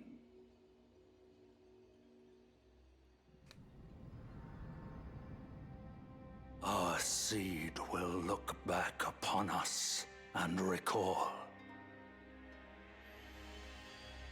the age of order.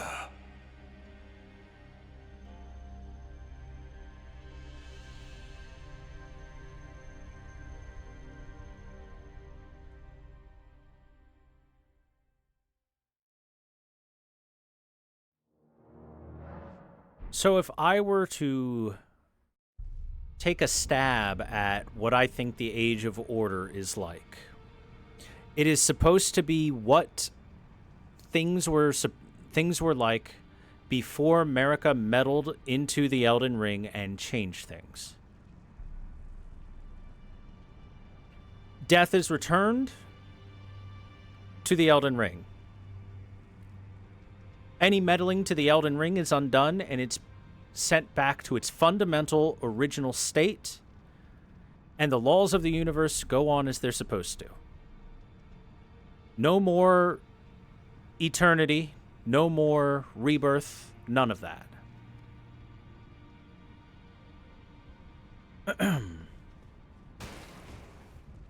An age of gold and plenty without the flaws that were supposed to have been in there. An age of order.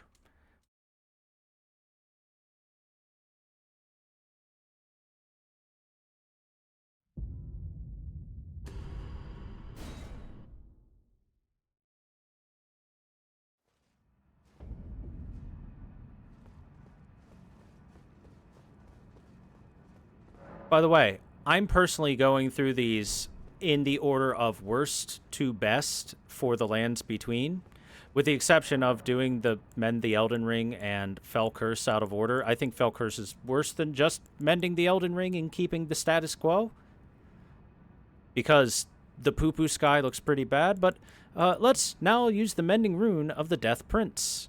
Let's read it one time real quick so I don't forget this time. Rune gestated by Fia, the Deathbed Companion, used to restore the fractured Elden Ring when brandished by the Elden Lord. Formed of the two Hollowbrand half-wheels combined, it will embed the principle of life within death into order.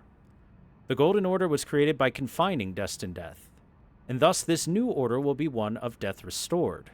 But more importantly, it is life in death. When death happens, a new life begins within that death. Different from reincarnation.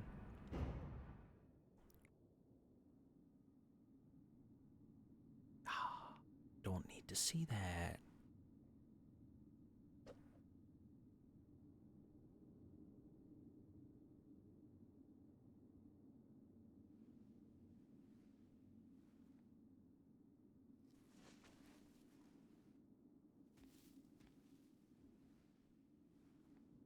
By the way, I know it would probably cost a lot and everything like that, but I do wish that there was a little bit more uniqueness to the endings.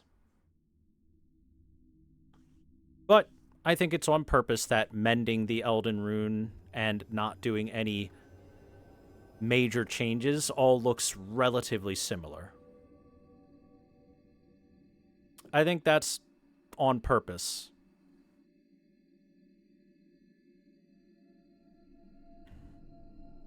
Because you're not enacting any great change in the lands between. You're making minor changes, and so the endings have minor differences. That could also just be a cop-out. The fallen leaves tell a story. But it's fine, because Elden Ring probably already cost a lot of money to make. It's a big game. Became Elden Lord. In our home, across the fog, the lands between.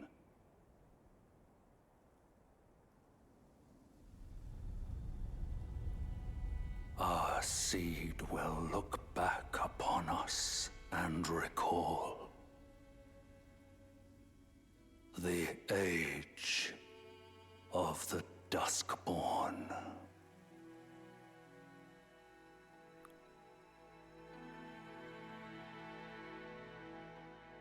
Death is not the end, it is only a new beginning in the age of the Duskborn.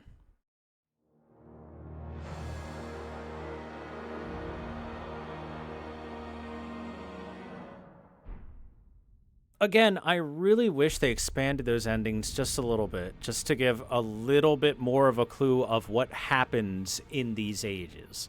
What happens in the Poo-Poo Curse Age?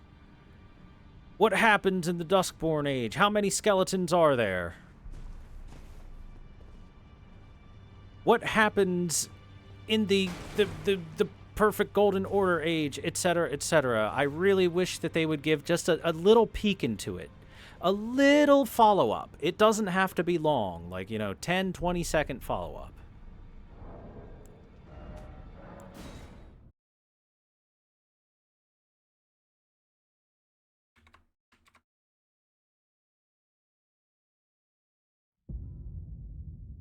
Because a lot of these mending endings are very vague about what's going on.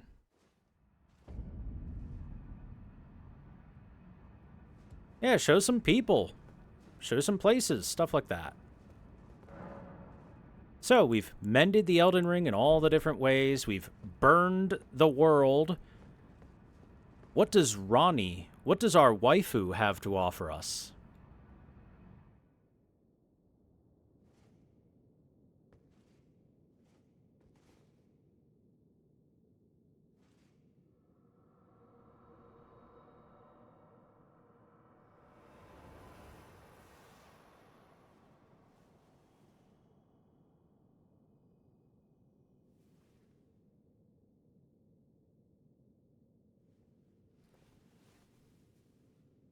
The battle is over, I see.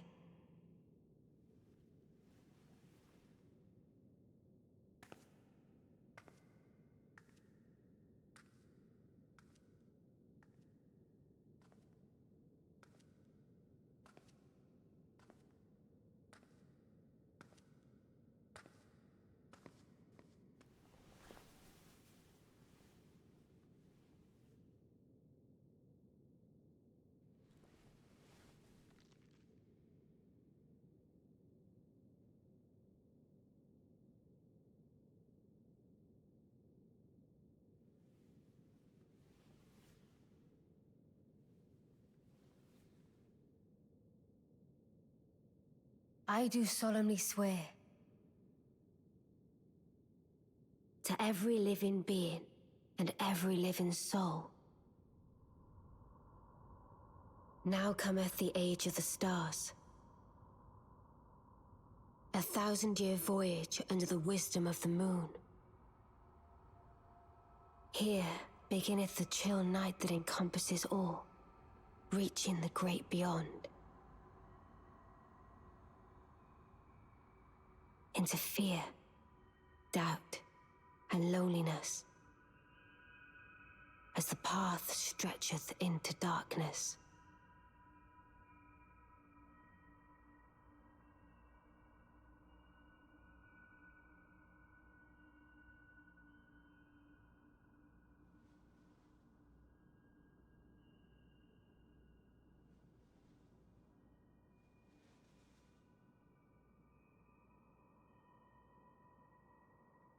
Well then, shall we?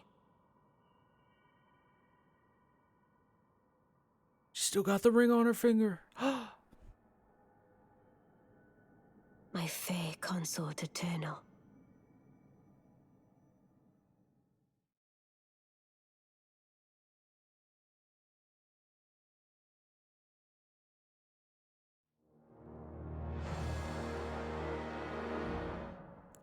There we go, guys. That is the good ending. How do you know that's the good ending? Because you're married to Ronnie. Obviously, it's the best ending. So, let's talk about that a little bit. First off, I want to point out, despite the fact that you have to jump through a lot of hoops to finish Ronnie's quest and get that ending, it is the most acquired ending in Elden Ring. That's right, guys. Of all the endings out there, that is the one that people go for more than any other. For obvious reasons, because Ronnie is waifu. Even though it requires you to go through the horribleness that is the freaking Lake of Rot. Ugh. Pooh. Fuck that place. But let's talk about that ending, and specifically Ronnie's ending speech, right? She says, and I quote, "I do solemnly swear to every living being and every soul, now begins the era of stars.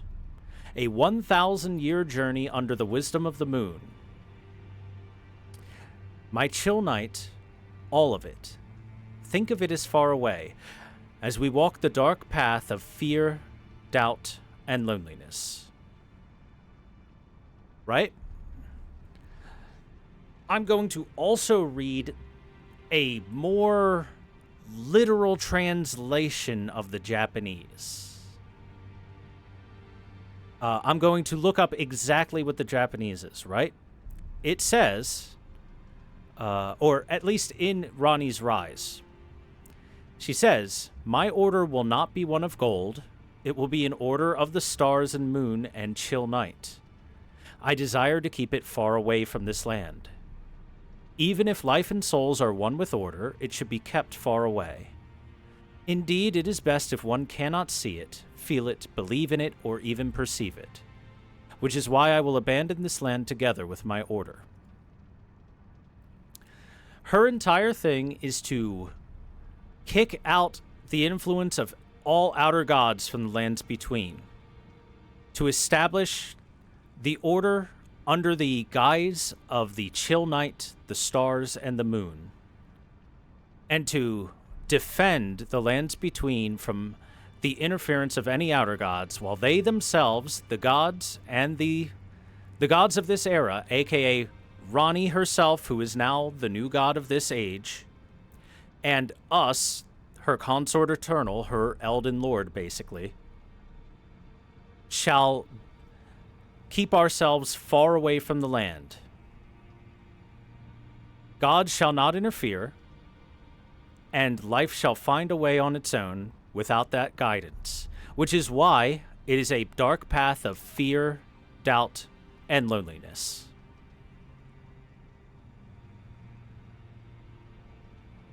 So not only is it a very different ending from the various mend the rune and sit on your throne endings, it also is, in my opinion, the most interesting ending. Because while the Frenzy Flame also has a very different ending, the Frenzy Flame is very, very obvious about what's going to happen. You're going to try to burn everything to nothing. Burn it all until it is an unrecognizable mess of chaotic energies. The Lord of Chaos, aka you're going to reinstate chaos into the world, no more individuality, no more life, no nothing. Very straightforward about what it's going for. This is a little bit more open-ended on where it can go and a little bit more interesting. There is a god ruling over the lands between, but they are making themselves scarce. There is an Elden Lord, or in this case, Consort Eternal, with that god. There is this overarching greater being that exists, and that shall exist and has the ability to commune with the lands between, but will do as little as possible other than preventing other godlike entities from making any sort of appearance or interference with the lands. This will reestablish order into its natural form. No more meddling from the gods or anything like that. Life and death goes back to being normal. No more metamorphoses. No more bastardizations of this or that or anything like that. Just order exists, but we're not going to fuck with it. And we'll see how life makes its way. As she says, it's best if one cannot see it, feel it, believe in it, or even perceive it. Which is why I shall abandon this land together with my order.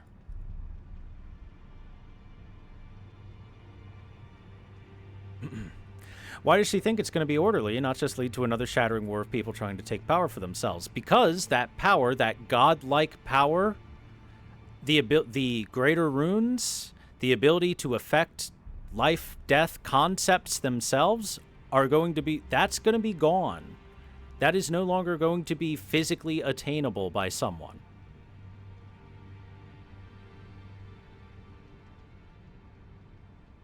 She's removing all of that influence on the lands between. All of it. The basic rules and the basic concepts of how things work will be reset to how they work for individual life. But no one's going to be able to gain the power of a god in the lands between anymore. No one's going to be able to gain the ability to rewrite the rules anymore. Order is set. The rules are there. And there is a guardian and her consort that are going to defend the lands between from the unseen, right? Yes, exactly. There will probably still be wars. There will be people vying for power, but whoever gains power will not be able to fuck with the laws of physics or existence or anything.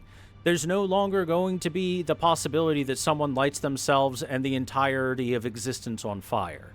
There's no longer going to be the possibility that someone removes death from the cycle of existence entirely.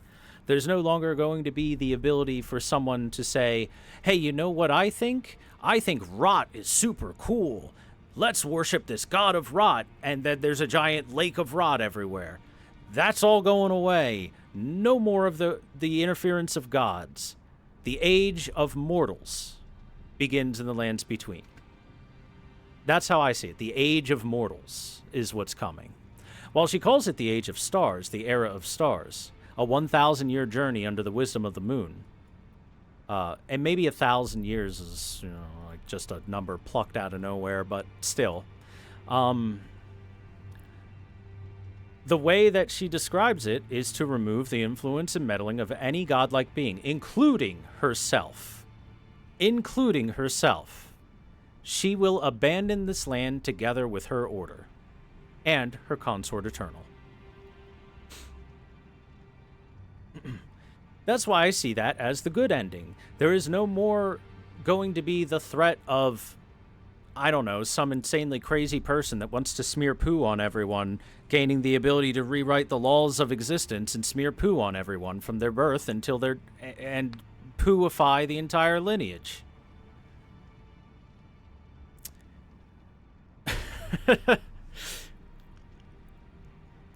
And there's no longer going to be someone that can be foolish enough to enter an age of infinite birth and rebirth to the point where things are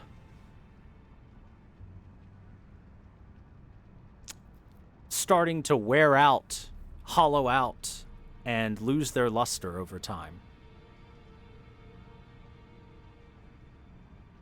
Which was part of America's fault.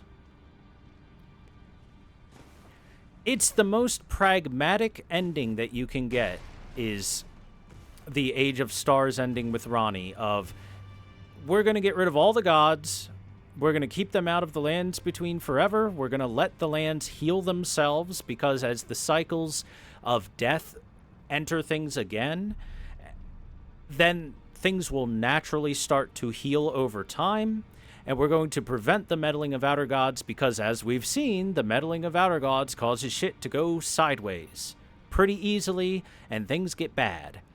We will prevent the Estels from landing into the planet. We will prevent the God of Rot from creating lakes of rots. All that stuff. That is our new job. And Ranni wanted to take on that entire burden alone. She was going to spend her time completely alone, maintaining some form of barrier around the world, basically, to prevent any other outer gods from interfering while allowing life to continue on. It's only because we were just that cool that she's like, okay, maybe I'll get a little married. As a treat. That's also why I wanted to use the Moonlight Greatsword for the final battles. Because this is the ending. This is the ending I prefer the most. Even if Ranni wasn't there, I would still prefer this ending the most. Because it's easily, in my opinion, the most interesting. I think the second most interesting is the Frenzied Flame ending. It's also the bad ending. So you've got your two extremes. The good ending, where life will be able to recover itself and be protected forever unseen by godlike powers that can no longer interfere. And then there's the bad ending, where everything dies forever.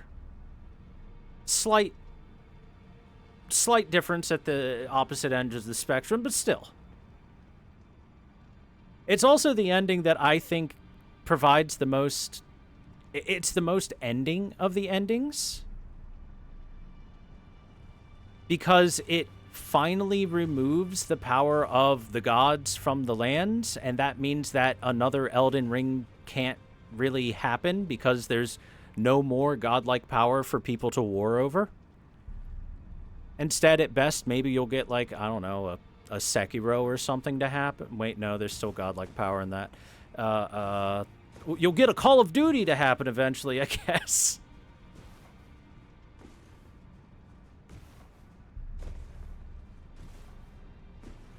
Hard to say, but yeah. That's my favorite ending because it feels the most like an ending. And a good ending. The Frenzied Flame is also an ending. It's just the worst, the most bad possible ending that you can get. What's the link between Ranni and Melina? Why are they so similar? They're essentially stepsisters. They have at least one shared parent in Radagon. Melina is, I believe, a child of Radagon and Marika. She has an M name, just like Melania and Mikola. She has red-ish hair. Hers is faded and ashy.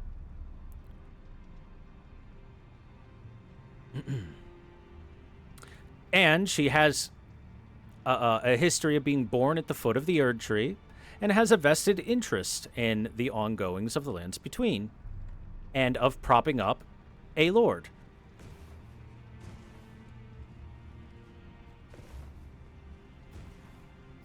As for Ranni having like a claw mark over her doll eye and Melina having one over her eye, I'm not 100% sure about that one. I used to, when I first played the game, think that they were the same person, especially because you see the little spirit next to Ranni's doll face talking. And that's the, like, the unsealed Melina eye. But it's clear that they're different people. It's very clear that they are different people. And besides, the little spirit face talking next to Ronnie's doll is Ronnie's actual soul, hewn or ripped out of her physical body. In fact, I can prove that Ronnie's girl. Like, Melina might be an offshoot of Ronnie, maybe? But I don't know about that. That's the closest reach I can get of them being the same quote-unquote person. Is that maybe once Ronnie divested herself of her physical body, an offshoot of her appeared in the form of Melina. But again, it's very hard to say. It might also be why Melina talks about her burnt flesh, because you can see that Ronnie's original flesh has been burnt to cinders. By the way, there's the red hair. Little streaks of it left over.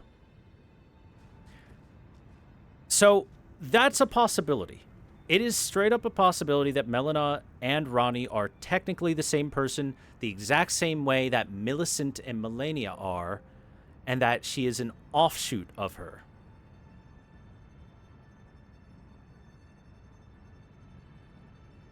Doubt that's hair? No. That's supposed to be vestiges of hair. Basically to tell you that she was a redhead. Trust me on this. I'm positive.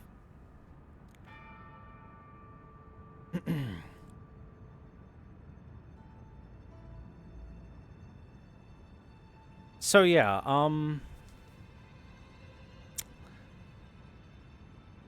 closest I can get for why Melina and Ronnie are very similar to each other.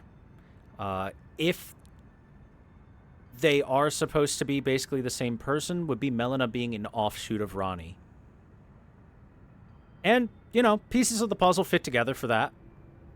It could absolutely be like that.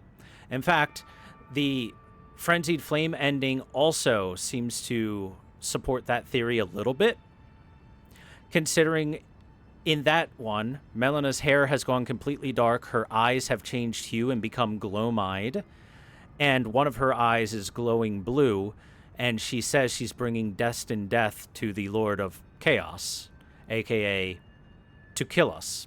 That, I think, is her becoming essentially the Glow-eyed Queen, or a vassal for the same death god that the Glow-eyed Queen was connected to back in the day. And for her to become a proper vessel of a godlike being, she would have to be an Empyrean. We know that Ronnie was an Empyrean. Like I said, it could be that Melina is an offshoot of Ronnie that somehow spawned when she divested herself of her flesh, and also had similar abilities to her flesh. Does Melina have any quotes regarding her parents? No. She only talks about the circumstances of her birth being at the foot of the Erd Tree, and the circumstances of her existence being that she is confused why she even exists because her body has been burned to ash.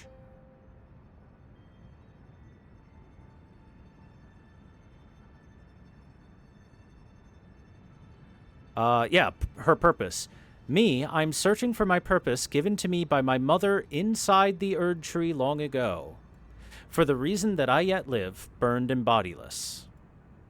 Burned and bodiless, again, yeah. There is something for which I must apologize. I've acted a finger maiden, yet I can offer no guidance. I am no maiden. My purpose was lost long ago. Her purpose is as a kindling maiden. And or as a bearer of death.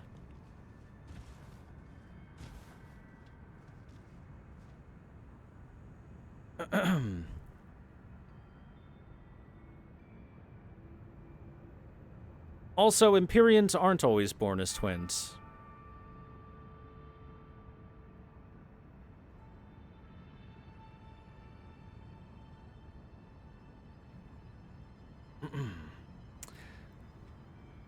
It was just Melania and Mikola.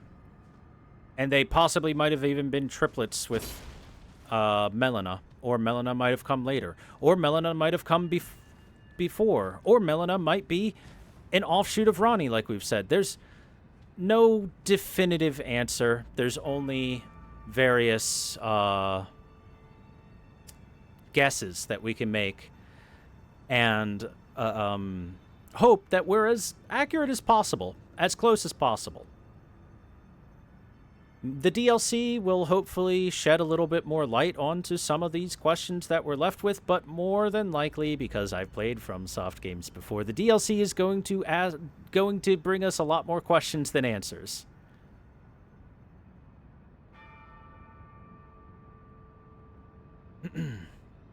Now, as for what Abdil asked before, crazy theory for all the 4D chess Marika played. It's weird that her failsafe has a tarnished killer. You said a few times that she made Radagon as a test for something. We killed Marika and Radagon, but what if she had a third body somewhere that lives on to reclaim godhood in the neutral endings? There's a possibility.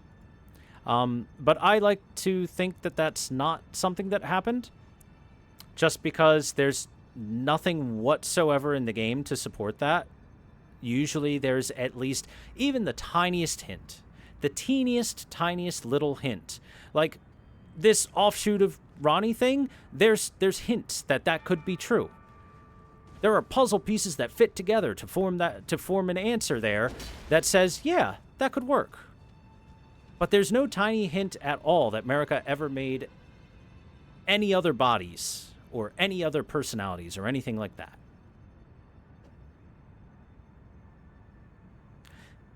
And as for her failsafe of a tarnished killing her, it worked. Marika, remember, her final actual desire was clearly to kill the Elden Beast. She has Hugh working on making a weapon that can kill a god. She has the Tarnished coming back to follow the grace of gold, which will lead them to the foot of the Erd Tree where she is. She has the Elden Rune locked away in her body, and it only is unleashed and only lets out the Elden Beast after being defeated. And then the Elden Beast is like automatically defending itself because there's this aggressive creature there. And then you kill it. Especially because the Elden Beast at that point has been fractured and whatnot.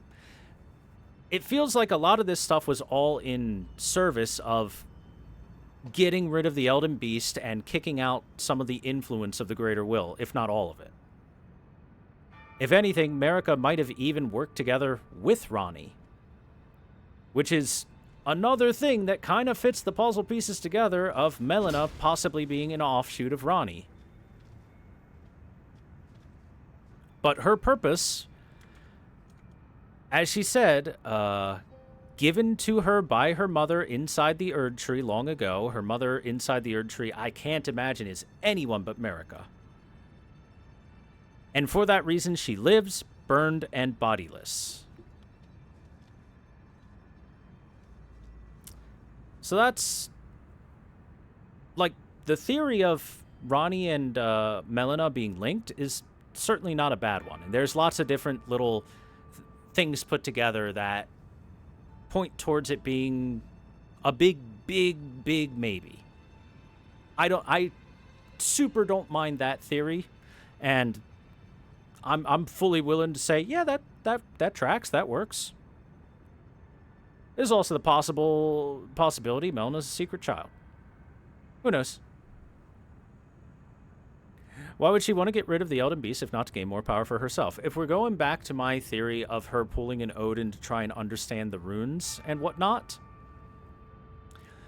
she's trying to gain more power, yes, but she probably has that greater priority of get rid of the Greater Will and the Elden Beast above that. And, in a way, she does gain more power. She becomes the bearer of the Elden Rune itself, right? Think about it this way. At the end of any of the mending endings, where we are continuing to use the Elden Rune and becoming a lord, Marika still exists. Marika houses the Elden Rune. In fact, Marika basically is the Elden Ring and the runes within at that point in time. There is no longer an Elden Beast. There is no longer a Greater Will talking to them. So she has gained more power.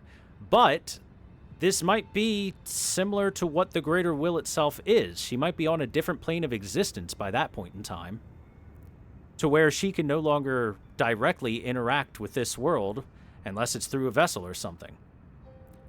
We mend part of Marika's body together. We mend the Elden Ring and the runes within her. We don't mend them into nothing. We mend them into her. She becomes the Elden Ring. So in a way, that works. It just works in a very esoteric, weird way that perhaps only the mind of a god could understand in the first place. And like I said, for all we know, she lives on a different plane of existence at that point in time once she becomes the Elden Ring. It's a little hard to say. Again, the vagueness of these games is part of the fun of the lore. Because there are options A, B, C, and D, it makes it very interesting and entertaining to think about which option is the most plausible, which one do you like the most. And unless we're given very definitive answers, that's just the way it's going to be. I've picked what I like the most. If it's wrong, shit, you ain't gonna know. I ain't gonna know. None of us are gonna know. I don't even think Miyazaki knows. I think he writes these open-ended ass things because he's like, I don't care what the actual answer is. It's more fun to not have an actual answer. If you ask Miyazaki, he'll be like, I don't know. It's whatever you want it to be, man.